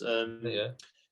The production is very more time consuming, I think, than making a mashup. Like putting an a cappella over an instrumental and getting the volume and getting it all in key is much easier than doing all the production stuff like the layering and the the synthesizers and all that kind of stuff. But I'm still doing bits with it. I want to see what because when the clubs do reopen, obviously I will probably go back to some form of open format work, because it's it's money. I suppose money to kind of, for me, you know what I mean? But like, I want to kind of test out the Melbourne bounce track to a kind of full club and see how it works. I know Melbourne's not really a sound that people are digging at the minute, but just out of curiosity, really, you know what I mean? Just to see how it kind of goes off. I can already picture it now. End of the year, Will Sparks is coming to Leeds, and you're playing a Melbourne bounce track before him. Imagine that. Oh, mate, that'd be just like a dream come true, you know what I mean? Like, because I'm just kind of with this DJ, and I've got to the point, because like when I was doing it full time, I was kind of like, it was an obsession to just get to the top of the game and just do it, you know what I mean? But now I've kind of, I think lockdowns made me realize that we just need to enjoy it. Do you know what I mean? It's because that's what it's all about, isn't it? Just enjoying it. And if I could get a few good gigs, supporting my idol at the warehouse, or maybe playing a support slot at the Vic warehouse in room 2, or just anything like that, I'd be happy. Do you know what I mean? It's just experience at the end of the day, and something that you can say you've done, years down the line. And it'd be good to play a festival, though. I'd like to play a festival, maybe like Greenfields or something, but it's just keep working on it. Do you know what I mean? And see what happens. Yeah, I think you're in the perfect spot then to answer my question, which is, do you need to produce to be successful? Do you know what it is? I've heard you ask this question to other people, and I was thinking about this today when I was at work, and I've come up with a pretty structured answer to that, I think. So the answer is no. I do not think you need to produce to get these main stage slots, purely because it's not. It's not. Do you know what I mean? Like, I suppose you've spoken about Salvatore Ganacci a few times on this, and I completely agree with you. People do not go to see Salvatore Ganacci for his music, although his music is very good. And it's, he's a very good producer in his own right. If he did not have the mental stage antics that he has, not no one would go and see him, but not as many people would go and see him. It's simple as that. It is simple as that, honestly. He could be doing that to David Guetta songs. He could be doing that to any form of EDM song, and people would still be there in those numbers. Exactly. Yeah. And the thing is, like, when he did it was his 2018 main stage set that really caused the kind of controversy, wasn't it? And the year after, how he trolled everyone, it was brilliant. When he was in the crowd, because the first drop came, didn't it? And like he wasn't on stage, and everyone's like, "Where is he?" And then the camera started to show him in the crowd. He's like, he's putting his thumbs down. Sorry, he's like, "Oh, get this guy off." I was there at the back of the main stage. Really? I was there at the top of the hill on the main stage, and I was there with two of my friends that I'd met there from America, and we were sat there, and we were stood up, and we was having a few drinks, and it was pouring down with rain. And it was bad weather that year, wasn't it? Horrendous. And it was his intro music coming on, and like, I think his intro track ended or something like that. And we was all looking, like, where is he? And then all the camera, like you see on the big screens, all the cameras are looking around the place, and they're kind of trying to find him. And then all of a sudden, you just see him in the middle of the crowd, and he's doing like this, and he's like trying to shout at the DJ and criticize him. It's like, but you know what was really funny? It was funny because people around him were starting to catch on to it, weren't they? That he was in the crowd.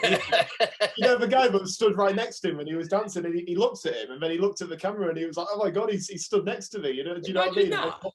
I know, that'd be crazy. That would be absolutely mental. But it was he just trolled the crowd like brilliantly, like because of all the people that were telling him, "Oh, your 2018 set was shit." So how he did it in the following year was brilliant. Brilliant. Absolutely. My mates had a link to it, and it was just I couldn't stop laughing for about 5 minutes.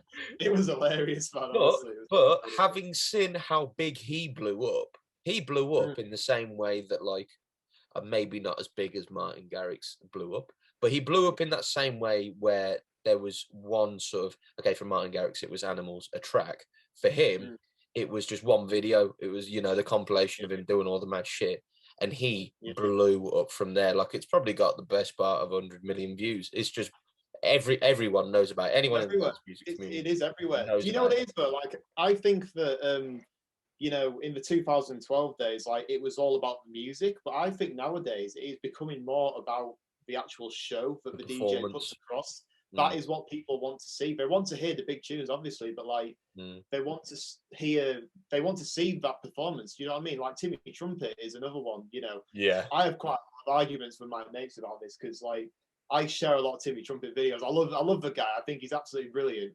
Yeah. And I shared one video a few years ago when he was at Creamfields and he was like dancing around on stage, you know, going mental like he does. And one of my mates commented and he was like, he's not even DJing, you know, he's obviously just got a pre-recorded mix on. It's like, who cares, bro? You know what I mean? Like people are loving it. Do you know what I mean? It doesn't matter how much you know, even if you put a set through Ableton, you know, it's not, you know, I agree with you there. Like, I think that is one thing. Well, that is one thing where like he really does put on a show, and I respect him for that because like you see, like when you go to Creamfields, even more so when you go to Tomorrowland, like the Timmy Trumpet fans are there in strength and they're real dedicated it's supporters. Like a cult following that he has, isn't it? It's massively. Honestly, it's really good. It's nuts. Like he packs out the main stage and things like that as big as David Guetta. Like he really gets busy. I used to like him a lot more when he would, like, obviously Freaks is his biggest track probably. And then like even when he made Narcos with Blaster Jacks, all the way through his career to maybe I don't know when it really went downhill for me. I don't know if it was like maybe 2018 or whatever. But he used to make sort of Big Room and the Melbourne Bounce and that kind of stuff. Yeah, he was another one. He was like Will Sparks, wasn't he? He was another Melbourne. Well, that was it. He came from Melbourne Bounce, really. Then started making more electro-y Big Room, and I was like, okay, you know, I can dig that. And then he started playing as it got big, hardstyle, just randomly. And then he started playing psytrance. So I'm thinking, hang on a second, what are you doing? Like hardstyle and psytrance, it's like, I don't know, it didn't work. Do you know, like the kind of the DJs that do great on me a bit when because they're kind of notorious for this is Dimitri Vegas and like Mike. They just play like the randomest set ever. It's just like, do you know what I mean? Did you watch their set at Creamfields 2019? Yeah, I was there for that. Were you there? Because they were before Tiesto, weren't they, on the South Stage? And, I was at the very front of the crowd in the middle. Yeah, because I was sort of near the back towards the silo tent that year, and they were playing like sort of psytrance tunes, and then didn't they drop like Venga Boys or something, in just randomly, and it's just like they bug me because they'll play everything. Like they'll go Big Room, then they'll go hardstyle and psytrance and trap. And they'll play hip hop. Like, even fuck me, pick one. Yeah, exactly. It's like you've got. I mean, I'm all for kind of sort of experimenting with genres because a lot of DJs do, don't they? Like, I like it when Hardwell sort of, you know, drops in a curveball like a Dr. Dre track or something, and then builds it back up into the same EDM drop. I like that. Yes. But like Dimitri Vegas will just play like a psytrance version of a Pink song, which was out like 11 years ago, and then they'll play like, I don't know, Venga Boys. It's just there's no structure to it. Do you know what I mean? But it's like I think this is a fair point in the sense they are the McDonald's of the EDM world. Yeah. Like they're the most commercial kind of, we'll go with whatever's being played at the moment kind of thing. And that's what really bugs me about Timmy, because like I really did respect him at one time and loved all the stuff that he made. And then 2018, it slowly started to go downhill for me. And then 2019, it hit a brick wall and just melted, if you ask me, because he was making all the more hardstyle psytrancey stuff. But then that didn't bother me too much. I didn't really like it, and I kind of fell out of love with it. But then what really pissed me off was seeing that stupid thing he did on Tomorrowland 2019 main stage. I just thought, I've lost all respect for you. Like what, with Vitas? With Vitas was that? Yeah. Oh god, yeah. I was like, what in the fuck are you doing? It's like, what? And people genuinely like this, and I was like, what? You see, I was watching that set live actually on the live stream. I mean, obviously you were there, but like I was, you know, he was saying, "Oh, I've made a new track with this guy," and I thought, "Oh, he's obviously made another psytrance track or whatever with this new DJ." But suddenly the camera goes back to the DJ booth, and there's this guy just stood next to him in the DJ booth, and it's like, all right, what's going on here? And then he starts doing that thing with the mic, does betas, and it's like, what is going on here? Honestly, it was just, I don't know, mate. But to me, it pisses me off a bit because like this is everything for some people, like it is for me anyway, and it's almost like he's taking the piss out of the scene, and it's making it a bit of a joke, and it's like what? This is absolute garbage. Like he literally turned from a respected dance music artist in my eyes to the pit bull of the dance music scene. Yeah. Like you are the cringiest meme of 2019 to me. Like if you had to sort of sum up 2019, you got like cringy but cool in Salvatore, and then you got absolute cringe lord in Timmy with that. Yeah. And but the thing is, though, like Salvatore actually kind of did it in a good way, didn't he? Like he trolled people, but like I don't know if this is like the right way to put it, but his brand is almost of how mental he is as a person. Do you know Absolutely. What I mean? Like that is his brand, isn't it? Do you know what I mean? You know, and his mixing's not, you know, it's not great his mixing, is it? But you know, he still puts on a show, doesn't he? And I've seen worse, to be fair. Yeah, really. Oh, mate, honestly. I haven't seen like when I've been to a big event, I've never seen like a DJ mess up a transition like really badly. But you know, when you see like a lot of, you know, when you've been in commercial environments like I have, you know, or you see some. Oh my God, I could tell you some. Literally, I could tell. Go on, tell us a story. Go on. Just like, well. Well, so this is like, I'm not going to name names because this is kind of quite. So this was when I first started out actually, and I wasn't actually even DJing at this point. It was just before I'd started to kind of get into playing in clubs, and the DJ who was playing at this particular club, I knew him, and you know, he was playing dance music, and you know, all the girls were like pestering, saying, "Oh, you need to play some hip hop and R&B and all this kind of stuff." And he's like, no, I'm playing dance music. That's what I'm playing. And all these girls like, no, you need to play hip hop. And then I think he was like, he got to the point where he got so pissed off with it. He was, oh, do you know what? Fuck this. But I think he did it in such a way that he pressed the button on his decks and the track went off. Like, just completely went off. So you've got like 100 people in this club and there's no music. And suddenly this, it was like a Rihanna tune, just comes out of nowhere. And people just like, what the fuck? And they're like, that was probably the worst transition I've ever heard in my entire life. Like I said, I'm not going to name names, but it was it wasn't good, mate. It wasn't good. Obviously, that just sounds to me more like a mistake than actually bad skills. But have you ever sat through like a DJ set where you've just done like every single transition, you're just like, what the fuck? Yeah. Oh, well, yeah, I mean, like I say, again, in the commercial environments, I think it's more just sort of a thing of beat matching, really, isn't it? Like, you notice it more. I think with hip-hop, you can layer it a bit more. If your beats are off, you can layer it. But with house music, if your beat is slightly off, you're going to hear it. And like I say, I've heard some, it's like a horse's galloping, you know what I mean? In the club around you. It's like there's loads of horses galloping around the dance floor. Like, it's just it's not good, mate. No. I mean, like I've been shocked by some guys. Like I don't mind saying names because at the end of the day, like I'm a big fan of them and I love their music. But the two that absolutely shocked me was Paul Oakenfold. Yeah. At Ministry. I supported him in 2019, and don't get me wrong, like he's a legend. Like I adored him and his music growing up. And he's an absolute legend. But I think maybe because of the status that he's at, he doesn't have to take gigs as seriously as maybe an artist that's breaking through, that's trying to, you know, kind of prove themselves and push their brand. He is at legend status, so he doesn't have to bother with that anymore. And I understand that, but at the end of the day, a show's a show. He's been paid to perform there, and you know, you do still need to show up, kind of thing. And I don't know what it was. I think maybe one too many drinks or whatever. It looked like they was having a bit of a party that night, like him and his crew. And fair enough, because I had a quick chat with him, and he was a real nice guy. He was decent, like. But my God, I mean, I Really? was in the middle of the dance floor for a lot of his set, because like mine and his set clashed because I was playing in the other room, but then I finished up and came in, and it was off most tracks quite a bit. I was like, Jesus, like bad.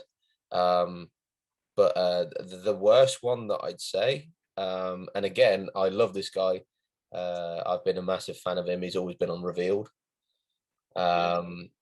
And I seen him at Creamfields. You might have actually been there. 2019 Creamfields. Yeah. What was Paul Oakenfold there? Was he that year? No. This is another guy. Oh, another guy you're on about now. Yeah, Okay. Paul Oakenfold. That was at Ministry. And Ministry. I've seen him Oh, other right, times, and he's been great. So, yeah. but yeah, but this guy at Creamfields. Were you there on the Thursday? No, I arrived on the Friday. We came Friday morning, and Okay. because Thursday they had the smaller stages open, didn't they? And on the Thursday night, I've always done the Thursday because I want to do the length of it, and there's some good artists occasionally on the Thursday. Good, like sort of up and coming artists, yeah. But not only the up and coming, but there's some class like artists on there, like always every year. Sonny James, Ryan Marshall, Crider. Yeah. You'll get like Michael Calfan. You get a few others. But that year they had a massive Thursday. They had all those guys. And then in the other stage, I think it was like not the or maybe the warehouse, like one of those. They had Corey James and Will Kay. They were like sort of like the kind of warm up guys before the bigger guys came on. And then next was Thomas Gold, and then Sick Individuals. I think they closed it. And that was nuts, like Sick Individuals. That I think that's the first time I've ever seen them. The only time. They were so good. They were so good. Do you know what it is? I heard one of their tracks. It's called Skyline, I think. I don't know if you've heard it. You know, the track that came out years ago. That was, probably one of my favorite tracks back then. It was like a real kind of old school EDM kind of vibe to it, wasn't it? And they are very good artists, to be honest. I don't think people like get enough spotlights, to be honest. Sometimes, because I think it's kind of shrouded with, the top 10 guys, isn't it?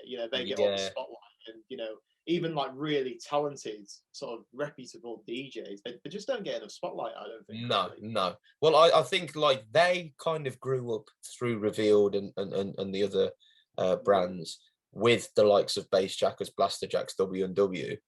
But those guys have just been so good that they've just kind of gone ahead and they've got their own labels and they've signed to other labels and things like that. Whereas Sick Individuals, they are just as good as those guys, but they haven't blown up in the same way, and they haven't got the main stage sets that those guys have had. I think you've got to have kind of like you've got to be a bit of a businessman about it, I think, as well. Yeah. Like Blackjacks have created their own label, and with that comes, your own label parties at these big events like Ultra or Tomorrowland, and and I'm not saying, Sick Individuals might just want to produce music and, play the music to people. And that's completely fine, isn't it? Do you know what I mean? But obviously Blasterjacks probably wanted to like implement their brand with Maximize and kind of make it a huge kind of EDM label, kind of what it is now, kind of thing. So and you'll have to answer the other question for me, because the DJ in question that I'm talking about, this second guy, he's very, very good at what he does producing wise, and like he's he's pretty big. Thomas Gold. Okay, yeah. And it's the first time I've seen him and the only time I've seen him, and my God, the mixing was I mean, yeah. A few of the tracks you couldn't have been more off. Like it was that far out. It was like, what? Or a few horses galloping, was it? Mate, I mean, I was there at the time with my mate Golo from GXD. You might have seen I done an interview. Yeah, I've seen that one. Yeah, he was the guy who taught me to DJ. Okay, And this would have been what we was at Creamfields. I learned in December, so 9 months after I learned to DJ, I could sort of understand, and when I was listening to guys mixing, I could understand where they were. And me and him was in the what do you call it, together, and I just looked at him and I was like, And we looked at each other like, what the fuck? And bearing in mind, like, You like look at him and say, "This is not how you no, DJ." no, all of us were like, Yeah. we're all massive fans of him. Like, you know, he's made loads of big tunes on Revealed, and we're all massive fans of his productions.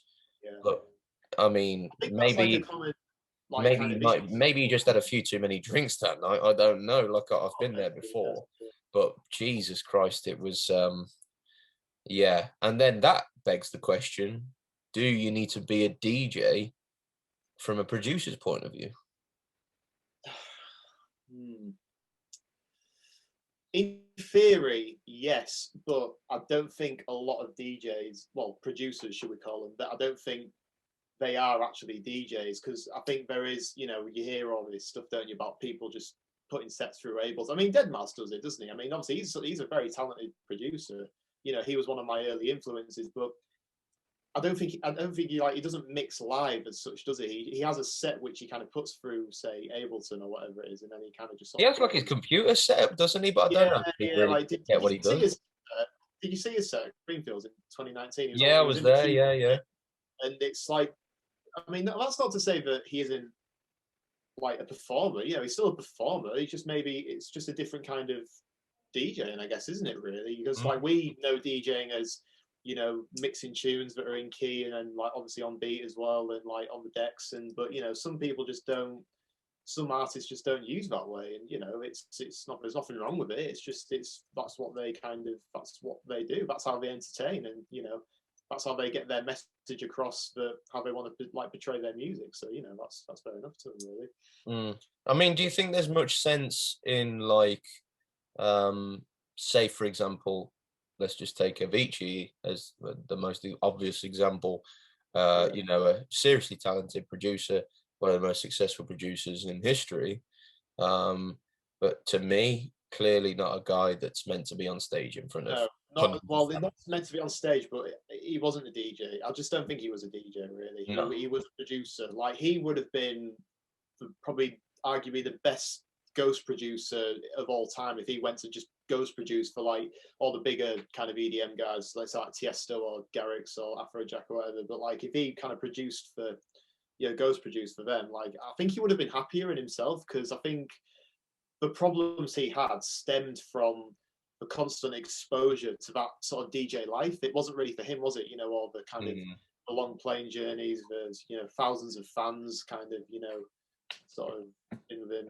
But you know, it's just, it's a sad story, but you know, I think there's a lot more sort of awareness for that kind of thing now, isn't there? Really, a lot for like the mental health kind of side of it, especially for the big guys, because it's like it's a big commitment, isn't it? Like, you know, you make it your life, I guess, don't you? Really, like, you know, you take someone like, say, I don't know, just Tiesto, just for example, like, you know, that is his life, isn't it? That is gigs. He just does gigs. That is him. You know what I mean? Like, I remember watching his Instagram story on the Saturday at Creamfields in 2019. He was playing the pool party in Las Vegas, and then he's got to jump on a plane to come all the way to the UK to play a headline slot at Creamfields. Jesus. I know. I thought that it's just like your body is in so many different time zones at one time. You've got to fully commit to that life, haven't you? And like, you know, there's like other things as well, isn't there? Like settling down with family, with a girlfriend, whatever. And like big guys like that almost, well, I wouldn't say don't have time for it, but it's hard, isn't it, to kind of adjust to a normal life, but then sort of have this really mad lifestyle as well of kind of flying to all these different places and to DJ, you know, often at kind of, you know, really late at night, and it must kind of like affects you, like if you do it kind of, and you're not kind of built for it almost, which obviously Avicii kind of, he wasn't, was he? But so in answer to your question, I think like there's a bit of a misconception that if you hear a producer's songs and like you really like them songs, and you think he's bound to put on a good DJ show, then that is not always the case. Avicii had some iconic songs, like say Levels, for example, but his DJ sets they were just sort of average, really, for me. Not to disrespect him, because, you know, he was a big influence for me growing up, but like it wasn't a show like a Will Sparks show, I'd say, for example. Do you know what I mean? They have energy in them. Oh God, yeah. I was watching Will Sparks it was an ADE in 2019. I wasn't there, but I was just watching it on YouTube the other day, and he was playing for the Rave Culture Party, and there's just so much energy there, like, you know, with his new style that he's got, and you know, Have you ever he played seen him at Cream? 2019, yeah, yeah. Okay, yeah, because I think I've seen him 2017, 2018 at Cream, and the Oh, yeah, energy in that place is nuts. yeah, yeah. I mean, I kind of sort of with Will Sparks. Obviously, he was my sort of big inspiration, like, you know, growing up. But like when it came to like 2015, I sort of went off Melbourne Bounce a bit. Really, I kind of got into. So obviously, I was teaching. I was 18 at this point. I was teaching myself how to DJ. So I was getting into all like the house styles, the hip hop styles, the techno styles, and like I kind of sort of didn't really listen to him for, you know, a while. But then in 2019, I went to Creamfields and I saw his set, and he was playing like all these new styles that, you know, he's got. And oh my god, it just blew me away. Really, I just thought I expected a Melbourne set. I expected a Melbourne Bounce set when I walked in there, but he was playing like this sort of techno-y, sort of side trancey, sort of kind of big room set, and it was amazing. It was probably just one of the best sets I've seen from him, really. There's a few guys that command that kind of energy, like him, W&W. Yeah. I mean, those. Timmy, maybe not now, but maybe a few years ago, Timmy Trumpet probably would have, you know, Yeah, he definitely had that stage presence, didn't absolutely, he? absolutely. Well, like I say, I think I think it was the first time I seen him was in Birmingham in 2017, and Yeah. it was epic. Like it was monstrous that night. It was so good because he was still at that time he weren't really playing any hard style. It was all pretty much electro and Big room in Melbourne, and big room in Melbourne, and it was epic. And to be honest with you, like I said, he brought out Vitus at Tomorrowland on the first weekend, but I weren't there then. I was there on the second weekend, and so he weren't playing main stage the second weekend. He was playing. I don't know if you might have seen it. Blaster Jacks played that stage that weekend, where there's all like flowers coming down from this big sort of like oval roof thing, and it's outside, right. and you've got all the water going up, the fountains behind it. Yeah. Epic stage, and he was playing that on, I think, the Saturday night. And I went along with a friend because they was like really into him, and there weren't anyone in particular I wanted to see at that time. So I just went along with them, and to be honest with you, I just sat by the side because it was a bit too kind of, it was almost cheesy how some of his stuff is, and like, but at the end of the day, I still respect the guy because the energy was fucking impressive in that place. Like, my God. Like, I mean, like we said earlier, how loyal his fans are is mad. I mean, I think Ben Nicky's got that a bit, hasn't he? Really, like in this country. I mean, like he commands such cult following, doesn't he, from different people? And I must say, like I've never really kind of almost heard of him until, you know, I saw him at Don't Let Daddy Know in 2019. But like after that, I was just kind of, you know, I was kind of quite into him, really. You know, I thought his music was all right, but you know, it is a bit. It's not really consistent. You know, we talked about this earlier. Where he's not really. I think he needs to stick with a certain genre and progress with that instead of just doing a bit of everything. But you know, it's like I say, it's still a good show, isn't it? It's, you know, I don't mind it. It's, you know, I think that's the only way he's ever going to get bigger is if he sort of sticks to one genre and perfects that. Yeah, I mean, I did notice this actually. This is what brings me back to my point about, do you know how I was saying, like, in a few years, I think the bigger room sounds are going to come back. And because in Sheffield, you know where Sheffield is, don't you? There's a club called Tank, and it's like the biggest sort of club in Sheffield, really, or one of the biggest clubs. And it's mainly known for its kind of baseline. It's like a baseline kind of city is Sheffield, and they actually booked Ben Nicky to play at this sort of baseline club. This was like March 2020, or I think it was the end of March in 2020, just when the lockdown came in.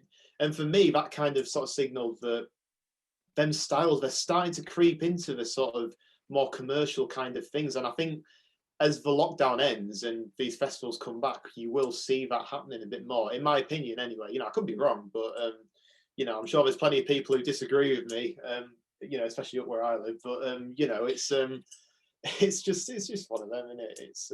But it's time to get some originality back into the clubs. Am I right, people? Exactly, yeah. Rather Yeah, than same old, same old. yeah, You know what I there's mean? probably if quite a lot of DJs watch this, there'll probably be quite a lot of them who are shouting at the screen when they watch it when we talk about this kind of stuff. Yeah, I mean, like I said before, thankfully I haven't had to, DJ for money yet. So Yeah. I've been able to kind of pick gigs, you could say, and only Mm. do the EDM ones. But it is one of those. You've been offered gigs to do like different kind of like if someone offered you like a house gig or something, or like have you been See, I offered? would also do house because, like, for Yeah. example, one thing that I'm going to be doing later on in the year is like going around the country and doing like Anjuna Deep style stuff, Okay. where I'll go to like picturesque places where I'll have like an amazing backdrop, Mm. say over a city or over Mm. a landmark or whatever, and I'll get someone with a GoPro. No, I'll have a GoPro set up. Sorry, and I'll also Yeah. have someone flying a drone to get kind of cinematics, and all of that will be the more chilled sort of 120 through to 124, 125 stuff. Your Yeah. Anjuna Deep, but also the housey stuff, Yeah. and maybe even tech house kind of stuff. So Yeah. I love all that stuff, but I just can't stand playing Chris Brown over and over again, or Chris Brown mixing into Drake, mixing into Rihanna. I'd Yeah. kill myself. It's such soul destroying It's stuff. very commercial. Yeah. I mean, Uh, I like quite a bit of tech house. There's like for me in tech house, like the relationship is there's half of it that I like and the other half that I absolutely hate. So you take people like Salado, Fisher, Camel Fat. I love all that. You know, like Salado Ecstasy was one of my favorite tunes of 2019. It was just an absolute banger.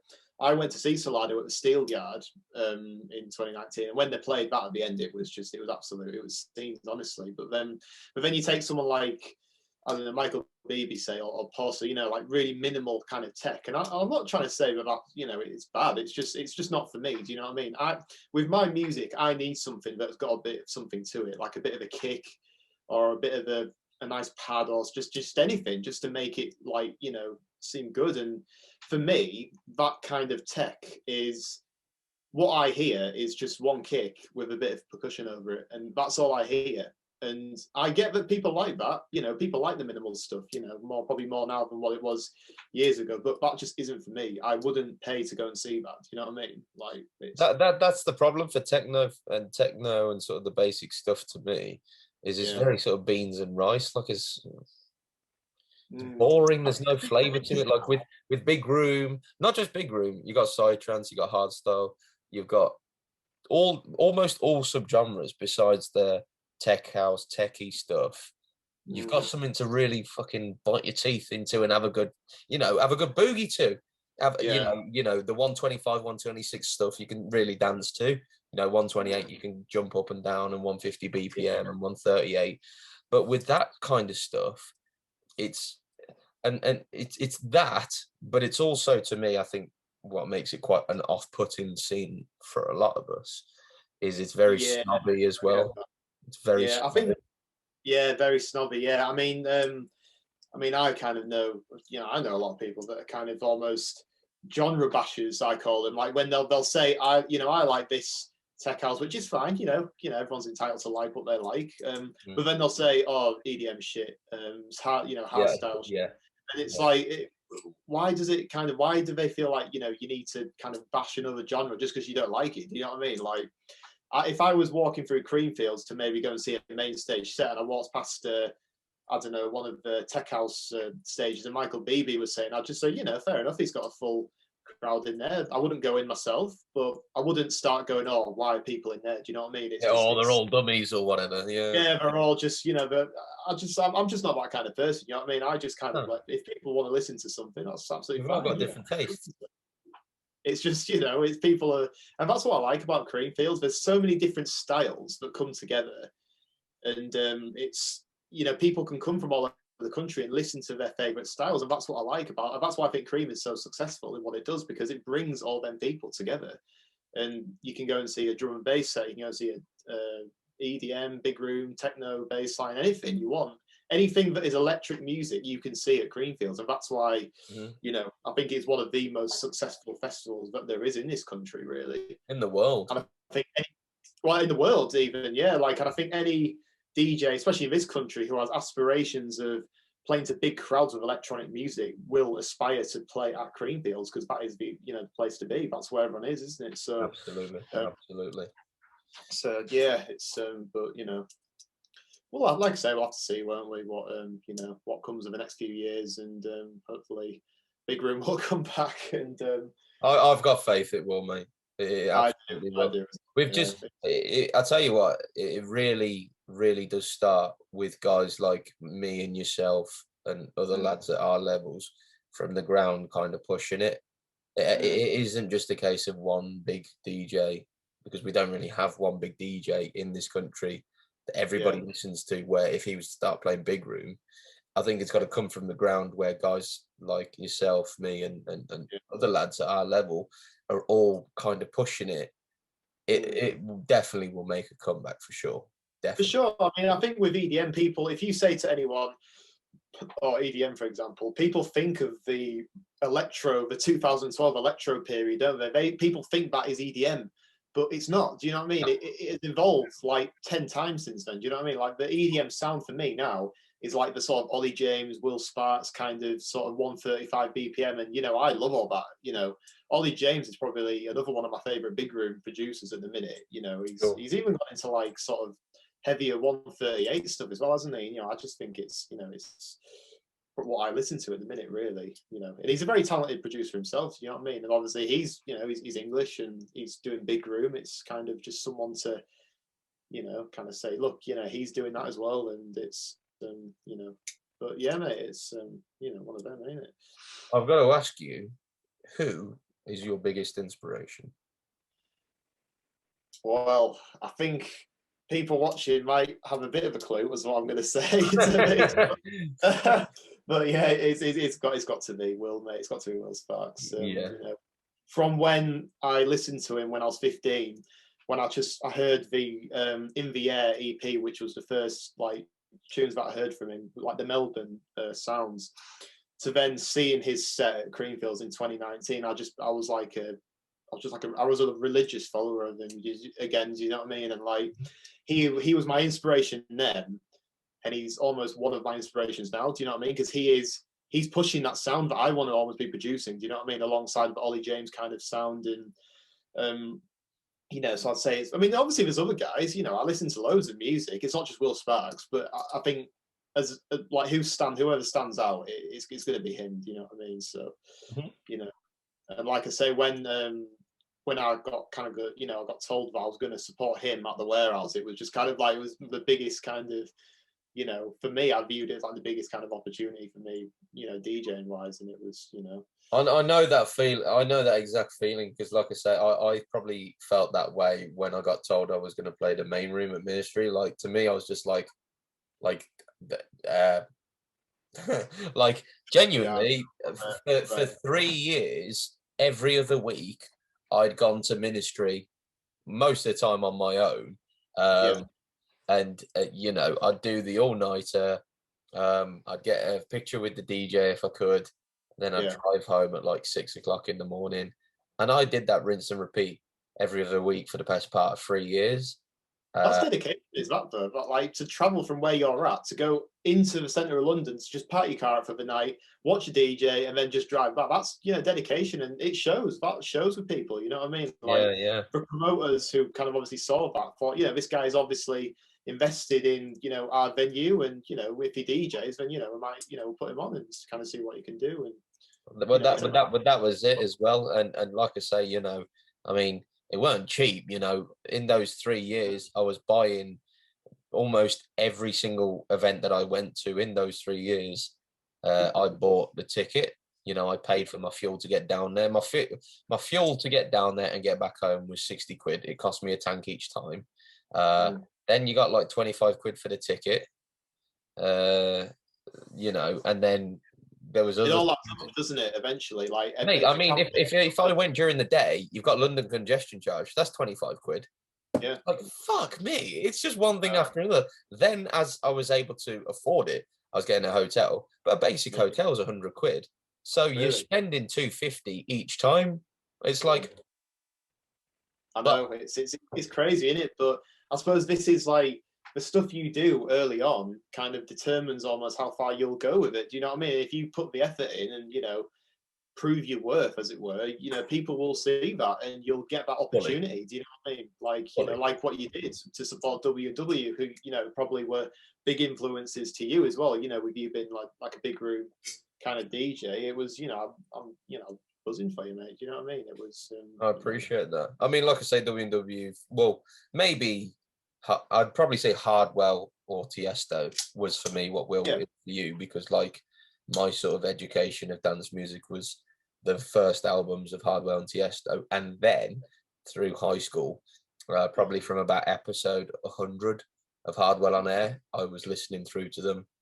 I think you were sort of more into like the sort of Dutch kind of sound, weren't you? Whereas me, I was into like the sort of Australian, Yeah, Melbourne. That was, but they're under the same umbrella, but they're sort of different subgenres, aren't they? So well, I'd hear Will Sparks occasionally as it would come on Hardwell on Air, like back in 2012, 2013. yeah, And I was like, "Oh, what's this track?" And like yeah, that's where I also discovered Tommy Trash and all that kind of yeah, stuff. yeah. And I was like, "Oh, He's on Tommy Trash, isn't he? Like he obviously did, his big track with Seb, and but mm." now I haven't heard anything from him for ages. Well, Like we was talking about this recently. A friend of I remember mine, you talking about this on one of your podcasts, yeah. But yeah, he is making a comeback from what I know. Like he is starting to release some bigger tracks again. like an EDM comeback or just like a different I think alias? so. I think so. Yeah, because he has kind of been releasing, but almost going under the radar. I don't know why. Over the past 3 years, because he was massive obviously at Tomorrowland 2012, 13, 14, 15. That was his era. Like he was as big as the biggest guys there is. And Yeah, then it kind of slowly went out of the scene, and you didn't yeah, really hear much from him musically, other than I'd say the last stuff I remember was like the stuff that he put out on Revealed. Um, yeah, and that was like maybe 2016-ish. yeah, But then maybe like 2017, 18, 19, I didn't really hear anything from him. I think in 2019, he released a track with IO, yeah. but that was like really, really different from his usual sound. Like a Um, different. It's like a lot of artists do it, don't they? Because like I mean, Nicky Romero, he obviously released Toulouse, and was it 2012 he released that or 2013? But then he did a 2020 like remake, didn't he? And mm, then obviously compare the two, they're very different, aren't they? Like it's a more kind of a bass derived sound that he's kind of gone with, isn't it? With this mm. 2020 version, I think artists just like adapt over time, don't they? But it's because like I say, I think when people think of EDM, they think of like that electro sort of 2012 sort of laid back Luke sound, don't they? But Mm. but it's evolved. It's like any genre does. You know what I mean? It's evolved, and I suppose you could say in one way that the bass house that Revealed do is kind of almost the new EDM, if that makes sense, or like a version of the new EDM or something, because it's like kind of branched off into so many different sort of subgenres, hasn't it, over the years? Mm.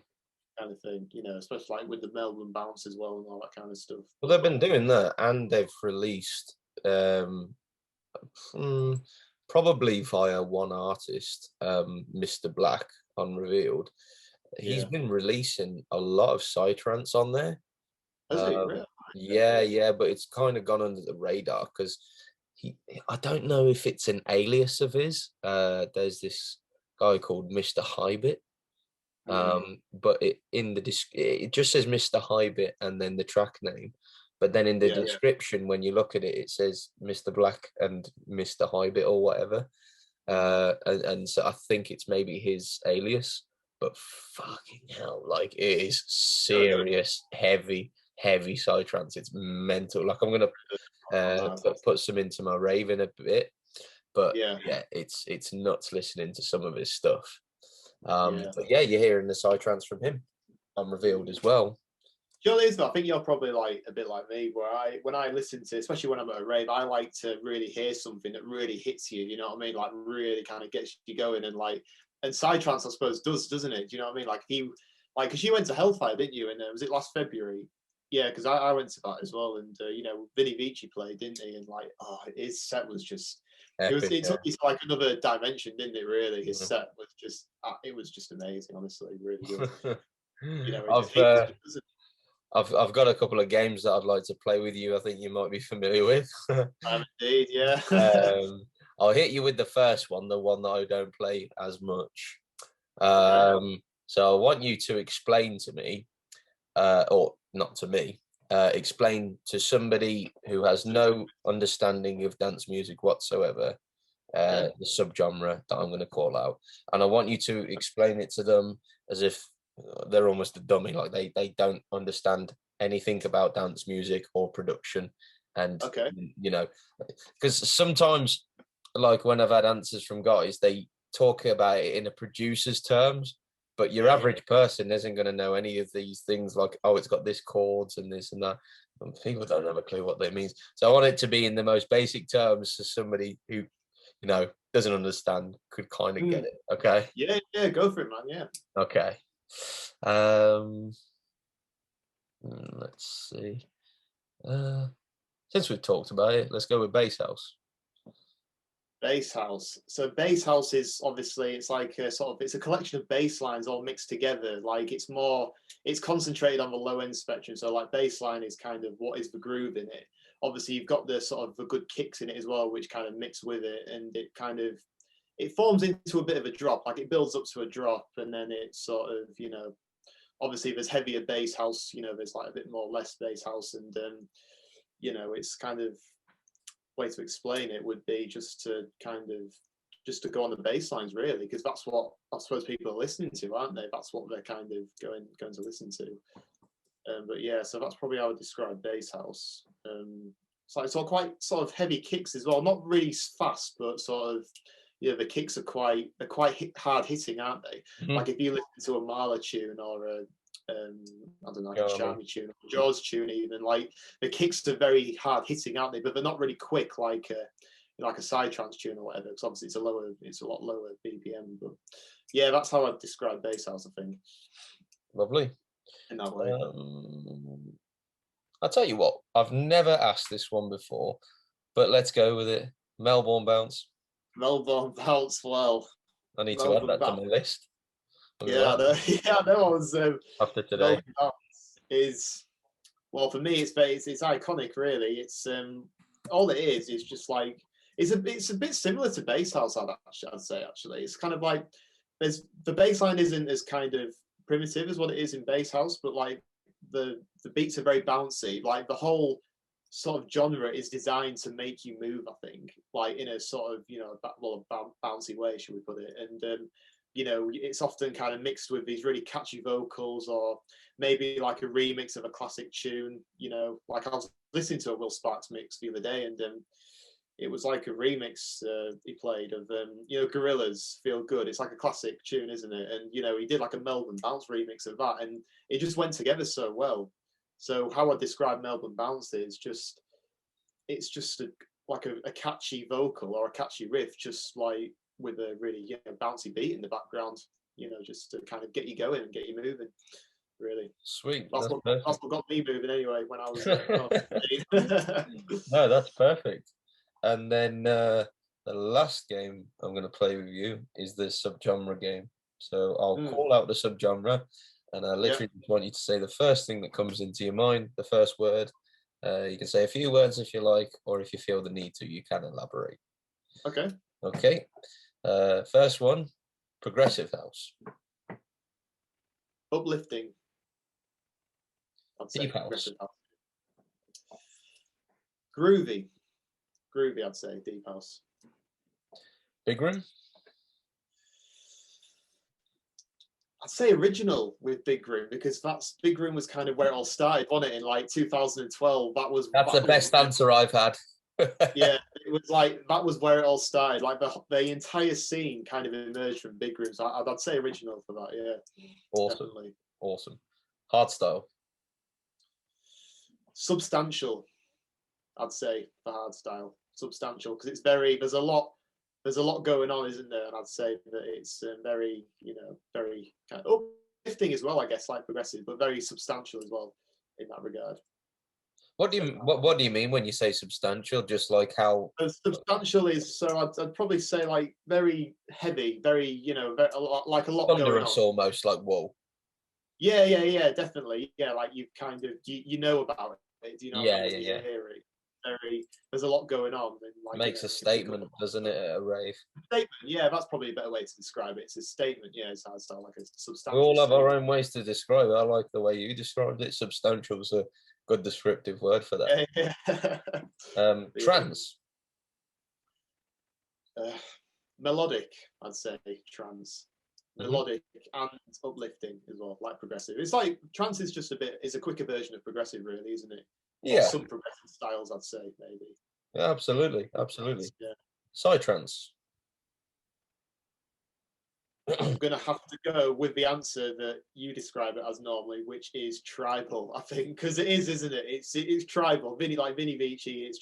It is tribal, and that is the only way to describe it. I think. I don't think I could describe it in any other way, to be honest, because it's such a new thing, isn't it? Well, it's not a new thing, but it's like it's come in like the past few years, hasn't it? So it's I'd say tribal for psytrance. Beautiful. Bass house. Ooh, bass house, gritty, I'd say.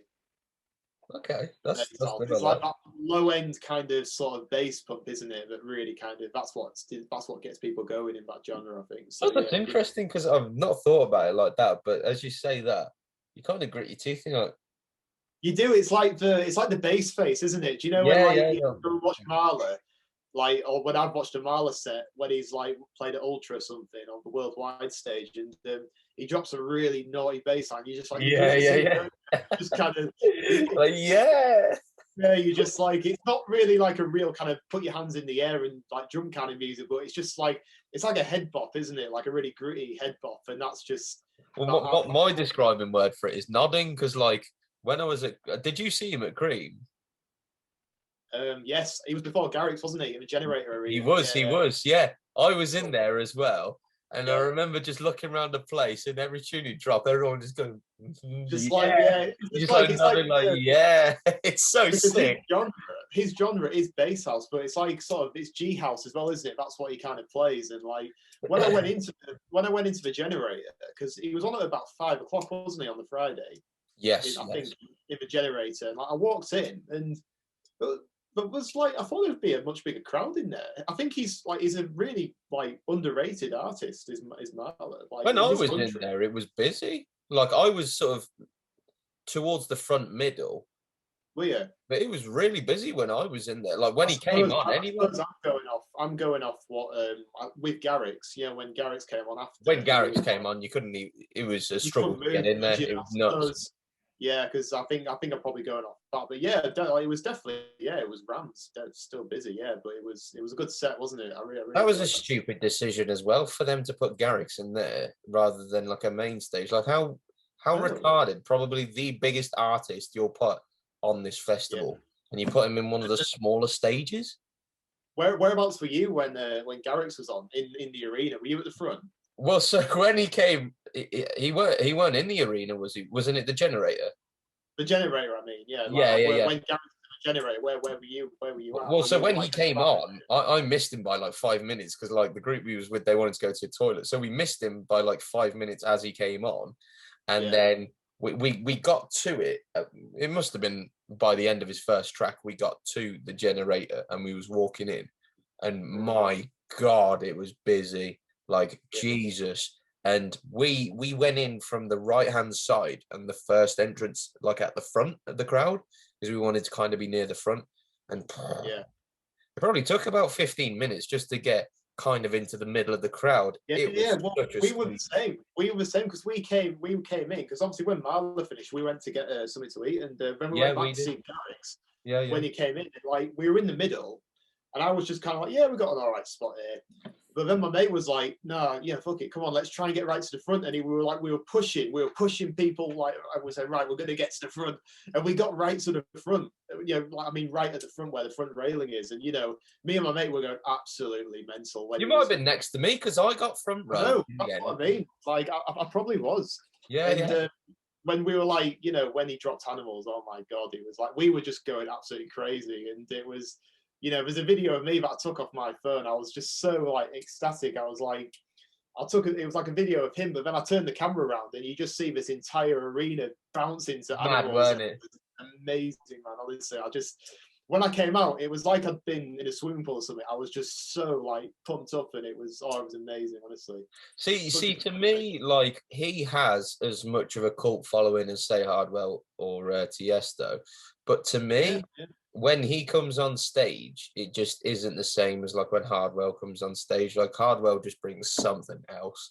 Like it's insane. Like I don't know if anyone matches Hardwell's energy on stage. Like I don't like the close. I'd say the most energetic I've ever sort of felt was when I went to see W&W at the Tomorrowland main stage in 2018. It was ridiculous. I was near the front, and the energy when they stood up on their opening track, it felt like the place was about to explode. It was like an earthquake was about to happen. It was ridiculous. It was thunderous. And then, of course, their second track, they bring out Blaster Jacks to play, letting the music take control for the first time. Really? And no way. our minds just melted. We were just like, we were screaming. That was it Don't Let Daddy Know in 2019 when they did they played a Repeat After Me, the Armin van Buuren track with Dimitri Vegas, like, and they did the left to the right, didn't they? Like, what Dimitri Vegas normally doing, like it was just crazy, wasn't it? In the Victoria Warehouse, people were doing the left to the right, and it was like, I thought that was something that you only did at like a festival or something. Do you know what I mean? But they managed to pull it off in the big warehouse, and everyone was doing it, and it was crazy. The first time I did that, funnily enough, it weren't W&W or DVLM. It was Hardwell. I think he played it at 2017 Creamfields. And did he? Fuck me, it was nuts. It was mad. It was mad. I mean, did you say that you watched Dimitri Vegas and like 2019? This is at Creamfields. I did. I wasn't really that kind of chuffed with the set. It was good when they dropped Mammoth, that's a big tune. But like when we were doing the left to the right, like I was kind of towards the back, and like it's just, it's the Sunday. People are kind of quite tired from the weekend. The last thing they want to be doing is the left to the right. You know what I mean? Everyone's just hanging out their ass, and like now they've been told to like go steps to the left and then steps to the right. It's just like, well, what really, really annoyed me about that, right, is I was, like I said, I mean, I'll send you a photo afterwards. You can see I am front row as center as it gets. You're right in the middle of it, kind of. Yeah. Bang in the middle, front row, like on the railings. I've got 40, 50,000 people. I've got tens of thousands of people behind me on that main stage, loads of people, and they do left to right, and it's all good laugh. Then these idiots decide to do front and back for the first time. And I'm like, okay, I'm front row here. So I'm going to have thousands of people directly behind me coming towards me. Yeah. I was like... Yeah, no, because I was the same. I was like I wasn't right in the middle, but I was kind of sort of the middle back kind of thing. And like, you see both the arrows on the big screens, one they're going like left, and right. But then suddenly the arrows start coming towards you, and then people start moving back, and it's like, what are you doing? Go away! Do you know what I mean? Like it was just nuts. But it was a bit nutty. I think for anybody who goes to Creamfields for the first time, has never been to a festival, they put on a good show. And fair. I think if you've never seen for them. anything like that. If you've never seen any kind of show like that, it must be amazing. But I suppose me and you've kind of grown up with this, haven't we? Kind of music, and it's just to see that is not. It doesn't really kind of sort of appeal maybe to us, but obviously Tiesto was on after them, and I really enjoyed his set. That was the only reason I was at that stage. Yeah, because all my mates went to go and watch Swedish House Mafia, and I was kind of like, And I was like, yeah, they might be all right, but I just had that feeling, which turned out to be true, that they were just going to do like a one song after the other, just classic Swedish House Mafia 2010. And Yeah. I don't want to see that. It's the last performance of the weekend. I don't want to see that. So I was like, I'm going to go watch Tiesto, on my own, and that's fine. I got there quite early, so I got right to the front, just to the left of the stage. It was probably next to 10 me minutes again. later, yeah, exactly. And like 10 minutes later, it was just full, wasn't it? The South Stage. Amazing, yeah. That was it. Like initially, like his opening track, the half of the half of that field where that second main stage is was empty, and then by 10-15 minutes into his set, it was full. And I think a lot of people probably went to Swedish House Mafia and then thought, tell you what, I don't want to be here anymore. yeah. I mean, to me personally, like Tiesto is just God.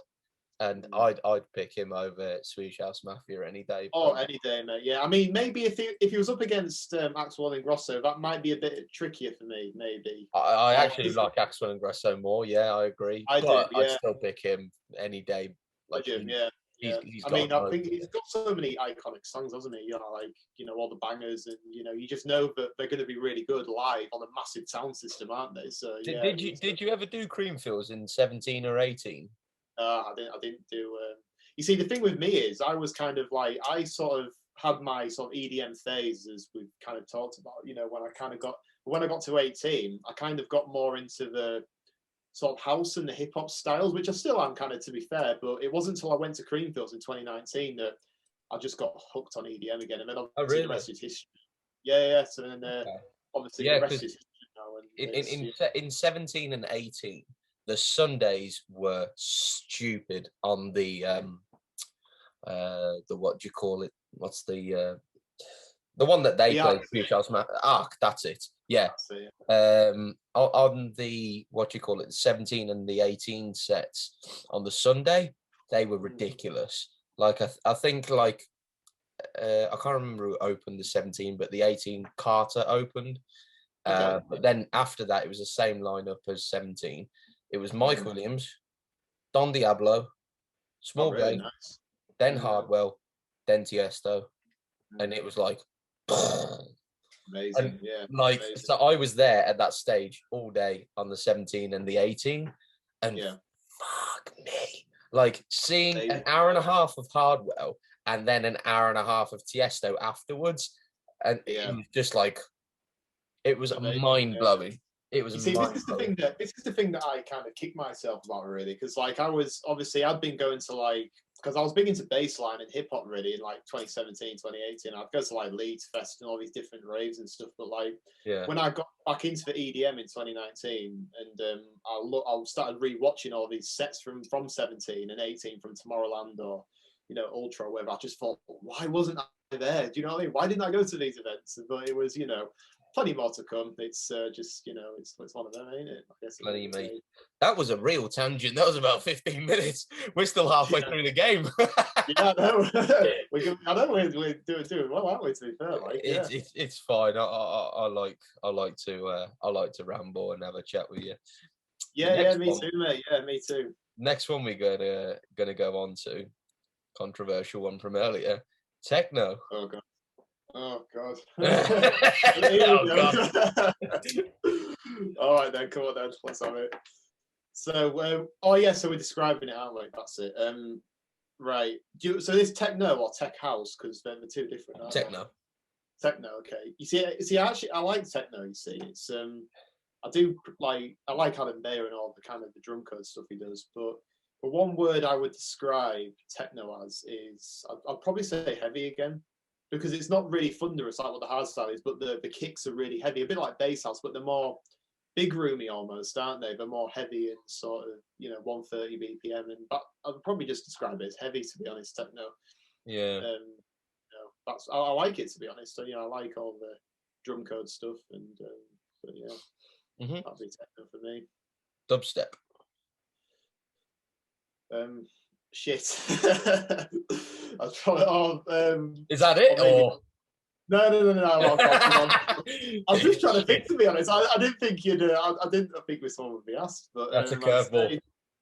Curveball, yeah, that is, I suppose. I'd probably just say really high pitched screaming, which is kind of, that's it, isn't it? Really. I mean, I will admit that I went to Leeds Fest I was in 2017, I think I was there, and I was at this. It's like a stage called the Piccadilly stage where the DJ kind of plays a general mix of all the year's bangers that have gone by. And he played Bangarang by Skrillex, and I actually quite like that tune. And like the mosh pits that were going on, and people are just like going crazy to it. Do you know what I mean? Because it's like that kind of really screaming music, isn't it? That people just like, a bit like rock music almost, isn't it? Where people just are screaming kind of along to it. But yeah, I'd probably say dubstep is how I'd describe it. Really, it's a genre that I've never really kind of been into, but you know, as a kind of outsider looking in, as it were, I'd probably just say screaming, high pitched screaming. That's very similar to mine, because mine I just put screech, because to me it's like screeching, screaming. It's that fucking. It is, yeah. It's noise to me. It's not like I can't, like, I sit down, listen to a Deadmau5 track, a progressive track, you know, Dub Vision, big room track, hardstyle, trance, whatever, and I can listen to it, and if it's really well put together, I can go, this is a masterpiece. With dubstep, it's just like, I'm like, I know, yeah. I think with dubstep though, it's like it's kind of uses vocal samples and kind of makes it almost into a melody, this screeching melody, but which is similar to Melbourne Bounce. Like early Melbourne Bounce did that, but Melbourne Bounce did it in a way that was kind of groovy and you could really rock to it. Do you know what I mean? Like dubstep, it just sounds out of key, doesn't it? Screaming, and like it's not something that would get me moving. But again, I wouldn't judge anyone who likes it. Do you know what I mean? Because we all have our own tastes. Yeah, of course we do. Yeah, you know, if people want to listen to that, that's cool. That's absolutely fine. You know, but yeah, that's what I'd say for dubstep. That's my the funniest answer I've ever had was, funnily enough, from Miles from last week. He said robots fucking. Oh yeah.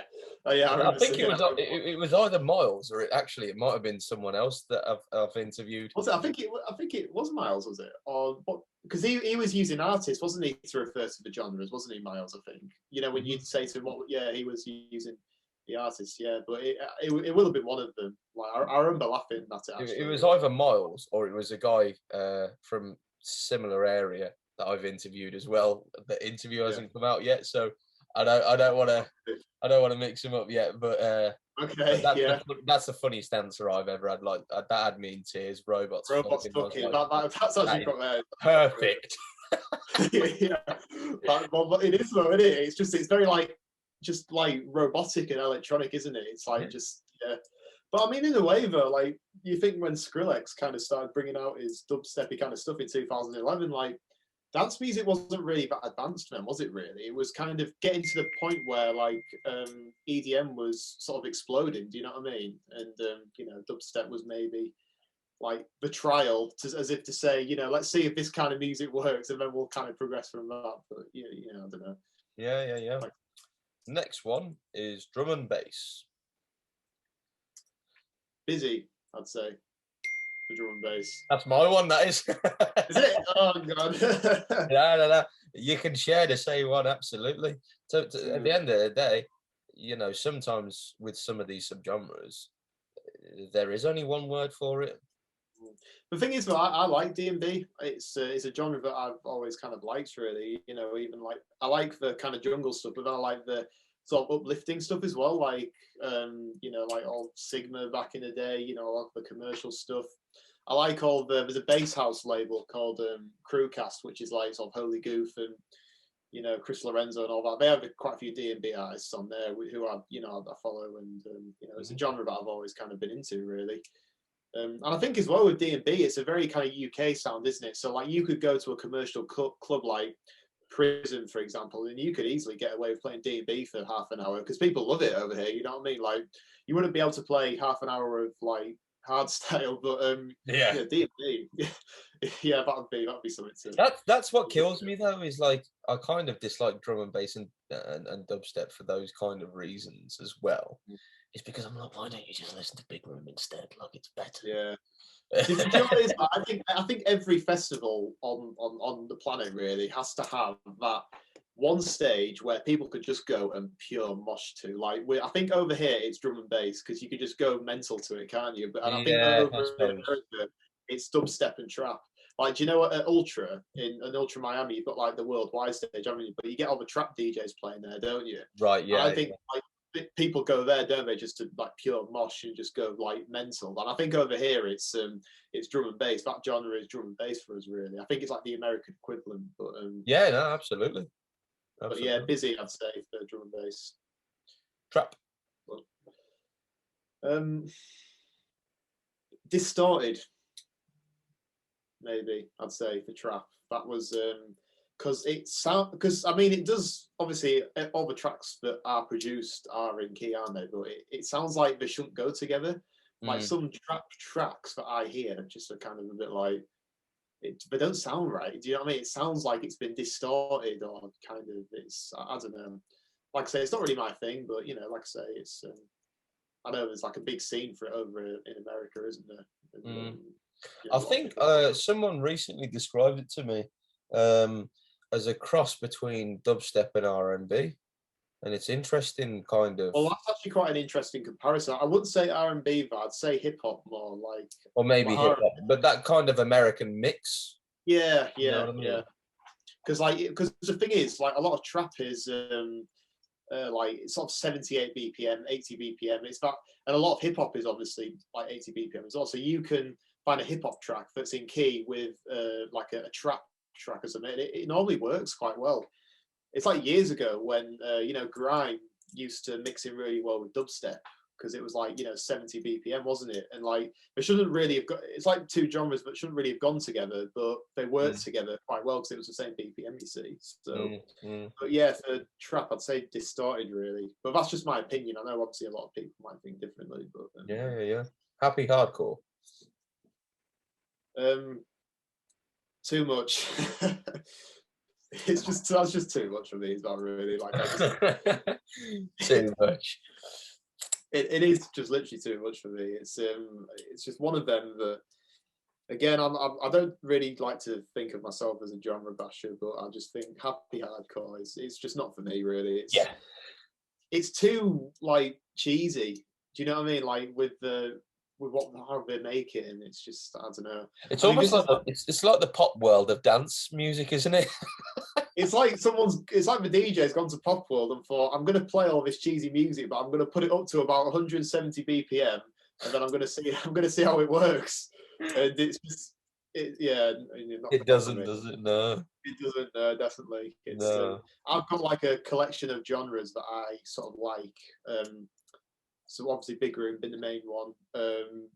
Sort of like all the D&B stuff, house music, techno, you know, but like stuff like the really out there stuff like happy hardcore and trap are just not. It's not for me really. It's no. I like hard style. You know, I can listen to a lot of 160 BPM stuff, but you know, it's not for me. Not for me. I think if I was to open up a wacky warehouse or whatever, it'd be happy hardcore out of the dance music subgenres I'd be putting on, because it's a bit all over the place. It's a bit. It is, yeah. I think for something like that might work quite well.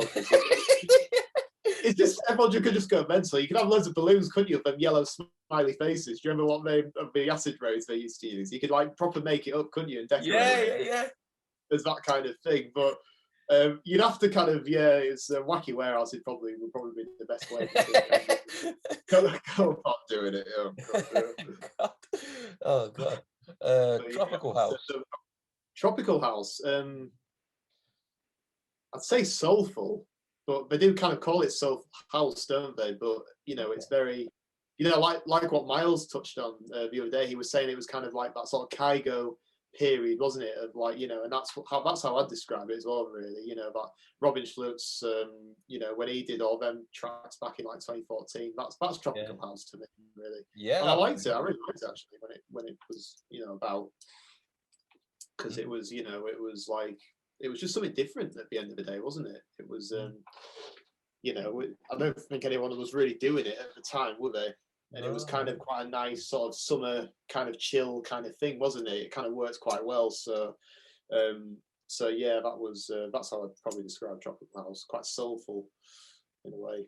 Absolutely. Or maybe like melodic, even, like, you know, obviously trance is melodic, but I'd probably say like Tropical House is melodic as well. Absolutely. So yeah, that's probably what I'd use for that one. Absolutely. Groove slash funk. Groove slash funk. You see, I'd probably describe it as like either groovy or funky, but obviously I can't really use that because that's the name of the actual genre itself. But I'd probably just say, So, sometimes people get confused when I ask this, because obviously there's a yeah, few different sort of interpretations of it, as there is yeah. with other subgenres. When I say groove slash funk, I want you to think glitterbox. Oh right, okay. So like more disco house kind of almost that kind of vibe. In a sense, like, have you ever heard Danix Funk Radio? I think I've listened to it a few times. Yeah, I That think that in the that that kind of stuff. Um, but it can also include like the more groovy, crider, tribally kind of things as well. It all sort of groups into one to me. Oh right, okay. So It's that's you almost see, all like, Glitterbox is kind of like obviously I'm well aware of Glitterbox, and obviously it's got a huge following, hasn't it? But like it's mhm. never been a brand that I've really kind of looked into. I'm not a follower of it as such, but No, neither am I. No. I am aware of its huge kind of presence. You know what I mean? That it does have. So well, probably I'll just say I'm just gonna have to say groovy. I think to be honest, because I don't know the genre, so I'm gonna have to kind of almost take it from the title. You know, groovy. Here for you then, for example, like, like the crider, sort of almost like Brazilian carnival type sort of stuff. Yeah, like Sonny James, Ryan Marciano kind of. Exactly. Yeah, What would you go with for them? for them. Do you know what it is? I'd actually use two words for this, and it's two words that I've used for previous genres, what we've just talked about. But I'd call it tribal, but I'd call it original as well because they use a lot of original instruments, like a lot of drums, don't they? And it kind of, it's that's what I quite like about it. It's kind of bringing that acoustic element into it, isn't it? With this that kind of tribal house, and it's but it's also very tribal as well, obviously, and it's just original acoustic, and I quite like it. It's yeah, it's good. Absolutely. Future bass. Future bass. Now, I actually, when I watched Miles's episode the other night, you asked him this as well, didn't you? And I actually looked into future bass Uh-huh. because I wasn't really aware of the genre itself. But I think like Diplo and Major Lazer, they play a few future bass tracks in their sets. It's big in America. Yeah, yeah, it's like Most it's huge over there, isn't it? It's like Mm. again, it's a bit like trap. It's the same BPM, I think. It's like still 78 BPM. So I'd probably I don't know really. It's it's one of them. It's a bit like dubstep. It's almost like it's like slow, but it's quick at the same time. So I'll just I'll probably just, I don't know to be honest. I don't know how to describe future bass. I I don't always describe it as colourful, because I colourful. think like when I think of like a YouTube video, like, when you see proximity stuff, it's all like a yellow P with like the pink and the blue and the greens and all these Yeah. different colours, like very colourful. Like, I'm pretty sure some of the proximity stuff is future bass, Is and it? Okay. yeah, like, so a lot of the future bass stuff gets released on that as well.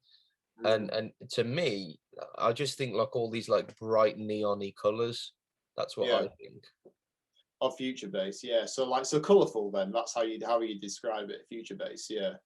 That's Mm. well, that's quite a good description actually. I mean, I've listened to a few future bass tunes. I think like I say, Major Lazer have done quite a few future bass remixes. I think Afrojack has as well. He's done some future bass work in the past as well. Mhm. So I'd probably say up tempo to be honest. It's like it's quite gets you going, doesn't it? As well, future bass as well. It's colourful, but it kind of also sort of gets you grooving as well. So probably up tempo for future bass. I'd say. Lovely. And then finally, my newest edition of subgenres that I'll be posing to Okay, people in the future, yeah. Melbourne Bounce. Melbourne bounce. We've covered Melbourne bounce, haven't we? We did in sort of the description ones, but I want you to ideally sum it up in one word. Oh, in one word, of course. Yeah. I'm going to use a word which isn't bounce because there's I think I can describe it maybe another way. Uh, I don't know. What is it? Well, obviously it's bouncy, isn't it? But it's like kind of I'm thinking on the spot with you as well, because this is the first one for yeah. me, so I haven't Because thought like about this. in the past, whenever someone asked me to describe Melbourne bounce, I just say it's bouncing. You know what I mean? It's bouncy It music. is a It's good that's what it descriptive word is. for it. And I don't know what kind of other way to describe it, to be honest, because it is the title, isn't it? Melbourne Mhm. Bounce is what the title is. It's just it's bounce music. It's I don't know. Again, I wouldn't know how to describe it without using the word bounce. To be honest, bouncy. I'm trying to think. I'm just trying to put my head into the space of like a Will Sparks gig and like go like ba ba ba ba ba da ba ba ba ba. Yeah, that kind of thing. You Yeah. do start to bounce a bit, but I'm just trying to. I don't know. Yeah, well, I think with Will Sparks, I think it's it's one of I think he's kind of developed his kind of bounce sound over the years, hasn't he? He's kind of Mm. sort of he's gone from that really original Melbourne bounce sound to kind of really sort of more up tempo kind of bounce. Yes, yeah. So I don't know whether the way to describe it would be to say up tempo bounce or just I don't know But something like that. it used to like when it first came in was like 128-ish, wasn't it? It was, yeah. I Whereas mean, now it's in the 140s almost, some of it.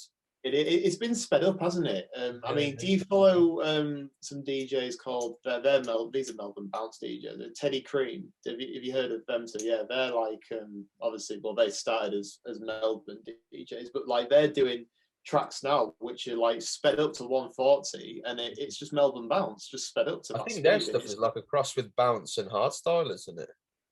it is, yeah, it is. It's they've actually played a Hellfire gig before, I think, They or have. was it No, no, 2019? no. No, they've played Hellfire gig. They played a Hellfire gig with someone else headlining and they co-headlined. I couldn't tell you which Yeah, one it was. that's it. Yeah, because how many Hellfires has there been actually? It's been because There's was been it two in the 2018? Victoria, yeah. Yeah, that's it. Yeah, Because because I before think that it was Life in Colour. Life in Colour. That's it. Yeah, because I think the thing is with a lot of these kind of big route EDM events, I think if you're wanting to put on an event in this country with that genre, it's Manchester and Liverpool, isn't it? Really, that's where you need to be because you think oh, Don't Let Daddy Knows have been in either Manchester or just outside of Manchester, haven't they? So it's I think that's where you need to be if you wanting to kind of get onto with that genre. But Mm. yeah, like I say, I do kind of I listen to a lot of kind of Teddy Cream and all the other Melbourne guys. So I think like the way to just describe it would just to say it's just like it's an up tempo bounce that gets you grooving, or a grooving up tempo bounce, or just something like that. I don't know. Yeah, yeah, yeah. Probably just Absolutely. have to go with that or something. But yeah. And then my final question to you Okay. is, what is your favourite song of all time? My favorite song of all time. Um, well, it'd have to be one of the Project X songs for one of two reasons, which I'll go into. But Is Project obviously, X the hardstyle guys? no. Sorry, the film. I mean, Oh, during right. Sorry. when I was younger, I watched the Project X film. Yeah, so Okay. Heads Will Roll is oh no, not Heads Will Roll. Pursuit of Happiness, sorry, is one of my favourite dance tracks of all time. Whenever I hear it, whatever mood I'm in, it just lifts me up, honestly. And Absolutely. the reason being is because I've seen obviously the film, and that's what got me into dance music. But as well as that, this kind of comes into like 2 years ago when I was playing a gig at one of my residencies, and this was like the biggest club I played. Basically, you can get like 300 people in the main room, and we had like this Capital FM DJ coming to do like a headline slot, and I was kind of warming up for it. Mm. And afterwards, the promoter kind of said to me, look, after he's finished, you're not warming up for him anymore. So if you want to kind of play some bangers for half an hour before you bring it back down again, you can do that if you want. So when this Capital guy kind of finished, I played Pursuit of Happiness, the Steve Aoki remix, and this is the room is full, like there's 300 people in this room, and when I played it, literally, that bit in the song where there's that repeated use of explicit language. I don't know if I'm allowed to swear on it, but like there's that repeated use of explicit language, isn't it? Just before that big drop. And there was 300 people chanting that to me when I was playing, and I just thought, this is just sick. You know what I mean? Like this is my favorite song. It just gets people going, and that's probably one of my favorite moments when I've been DJing as well. But when I dropped that song at that particular time, that was just was something else, man. Honestly. When you hear it in a Tomorrowland set online, you go, "Whoa!" Because I one of my favorite all-time favorite sets to watch back is Layback Luke at Tomorrowland 2013, I think it is. It's like one of Yeah. his real early ones where he's playing the Super You and Me stage and he's in like a Superman costume, I think. And it's Yeah. his set. And this is back in the day, like when he was peak, when everybody, like he was like up there with Tommy Trash and Hardwell and Tiesto, like everybody was going to see him. And he had this stage fold up to the brim. And Really? Oh, nice. it was all like all bangers from that era. And it was just one after another. And the way that he mixed them in, it's genuinely maybe top 3 sets of all time to me. So, Do you know what it is? so good. Like with Layback Luke, it's this brings us back to like our point where we are talking about Salvatore Ganacci, weren't we? Like people obviously go to see Layback Luke because of his music. He's a very talented producer, but his DJing is just unparalleled, isn't it? His skills on the decks, like you go to see him for his skills on the decks, don't you? That is I how think you most describe people see him because of the guy he is on the decks. Genuinely. Exactly, mate. Yeah, you know, like I say, I rate a lot of his music. I play some of his tracks sometimes. When I was DJing, before the pandemic, they go off really well. They're groovy tracks, aren't they? Absolutely. It's not too heavy, but it's kind of not too minimal either, like what we maybe describe some of the tech house stuff to be. Yeah. It's just got the balance right, I think. So, but Well, yeah. pretty well. What was the question again? Sorry, we were talking about what were we talking I about? was asking you your number 1 song of all time. That was it. That was the one. Yeah, we went a bit off topic there, didn't we?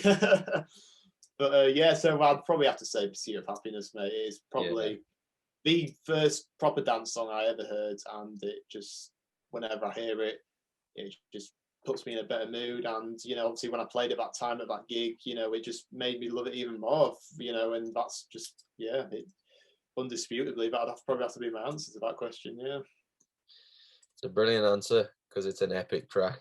Epic track. It is such a feel good track, isn't it? Like when it comes in, it's just it's brilliant, man. Yeah, I love it. Oh, thank you for taking the time today to chat with me. Yeah, of course. I was looking forward to it when you asked me. I was buzzing to come on. Yeah, it was. It's been good because obviously I rate a lot of the DJs that you've already had on as well. I follow a lot of them, or I network with a lot of them, and I just thought, just thanks for the opportunity, man. It's been good. No, I appreciate your time, mate. And like I say, come sort of 6 months or so, we'll have an update with yourself and we'll get yourself back on and see where you are in the world. Of course. But other than that, what have you got coming up? So, well, I've got so at the minute, obviously, I've got some things in the works, some events. Obviously, there's an event in Leicester that's going ahead in July the 3rd. So that'll be good. And I'll be there. I'll be there. I've seen that. Yeah. Oh yeah. Well, it won't be too far from you, will it, Leicester? No. It's because it's a progressive house night. It's a progressive house. It's so that'll be good. I think it's too far for me to get an Uber to, so I'll probably drive. So I won't be drinking. So it's like, oh really? I don't mind that. Well, no, but I think I'm doing the 3 till 4 set. I'm closing the night, I think. So obviously I'll have a good time to have a chat with you and that, a catch up and everything. So, absolutely. So yeah, there's that, and then obviously. And what's the date of that? July the 3rd. It's a Saturday. Sweet. So yeah, put it in the diary, man. I mean, obviously we're going to go down, and we're probably just going to stay the weekend probably. Come back. But obviously where I am, it's a bit of a trek from where I am. I'm up near Leeds. So 2 hours for me. So you might as well just get a hotel and stay down there. You know what I mean? So, yeah, definitely. Going to be bringing a bus full of people down, so that'll be good. But yeah, then there's that, and then I've kind of got 2 sort of sides to my DJing really. Like I've got this kind of new event sort of stuff I'm doing now, with all yourself and all the other people. Like there's that, and then I do obviously all my open format work as well. So there's like a lot of house music, a lot of hip hop. I'll probably be doing work with a lot of other clubs when they reopen. Just to kind of get myself back in there, and so I'm kind of working on 2 fronts really, if that makes sense, in that respect. So yeah, that's what I've kind of got coming up at the minute. Then hopefully, a few more event bookings. Hopefully, I'll get to support Will Sparks again one day. Hopefully, that'll happen. And then, and I think, to be honest, if I could do that, then that'd just be, that'd be like goal ticks for me. Really, I'd be happy. Do you know what I mean? If I could say that supported him. I'll be there at the gig that you support him. It will be happening. Yeah. Well, I'll like be I there say, front and centre. yeah, no, you'll be able to hear my Melbourne bounce tune on Oh, the mate, huge. honestly, I can't wait. Yeah, that'll be it'd be good laugh, man. I mean, like I say, I do hope they reorganise it, you know, which, you know, I mean, I think, like I say, I think Leeds is a city that Hellfire are interested in expanding to, you know. But like I say, equally, if they, you know, maybe expand into somewhere like Birmingham or whatever, and you know, and you get on the lineup or something, you know, I'll come down and, you know, see you, you know what I mean, support you and everything. Man. So, you know, it's but yeah, so that's kind of what I've got in the pipeline at the minute. I mean, I'll be working a full-time sort of job as well amongst that in the restaurant, and so I'm gonna have to try and balance it really. Because obviously I'd love to just go and do events, but I need to kind of earn a living as well. Do you know what I mean? Because because kind of You that, can't live the but dream quite just yet. not just yet, mate. No, but it's a But work in we'll get progress. there. We'll get One there day for at a sure. time. One day at a time, mate. One day at a time, definitely. Absolutely, mate. Thanks again for speaking to me, mate. I appreciate it. Of course, man. Of course. We'll catch up soon, yeah? Yeah, you take care, man. Have a good weekend. You too, buddy. All right.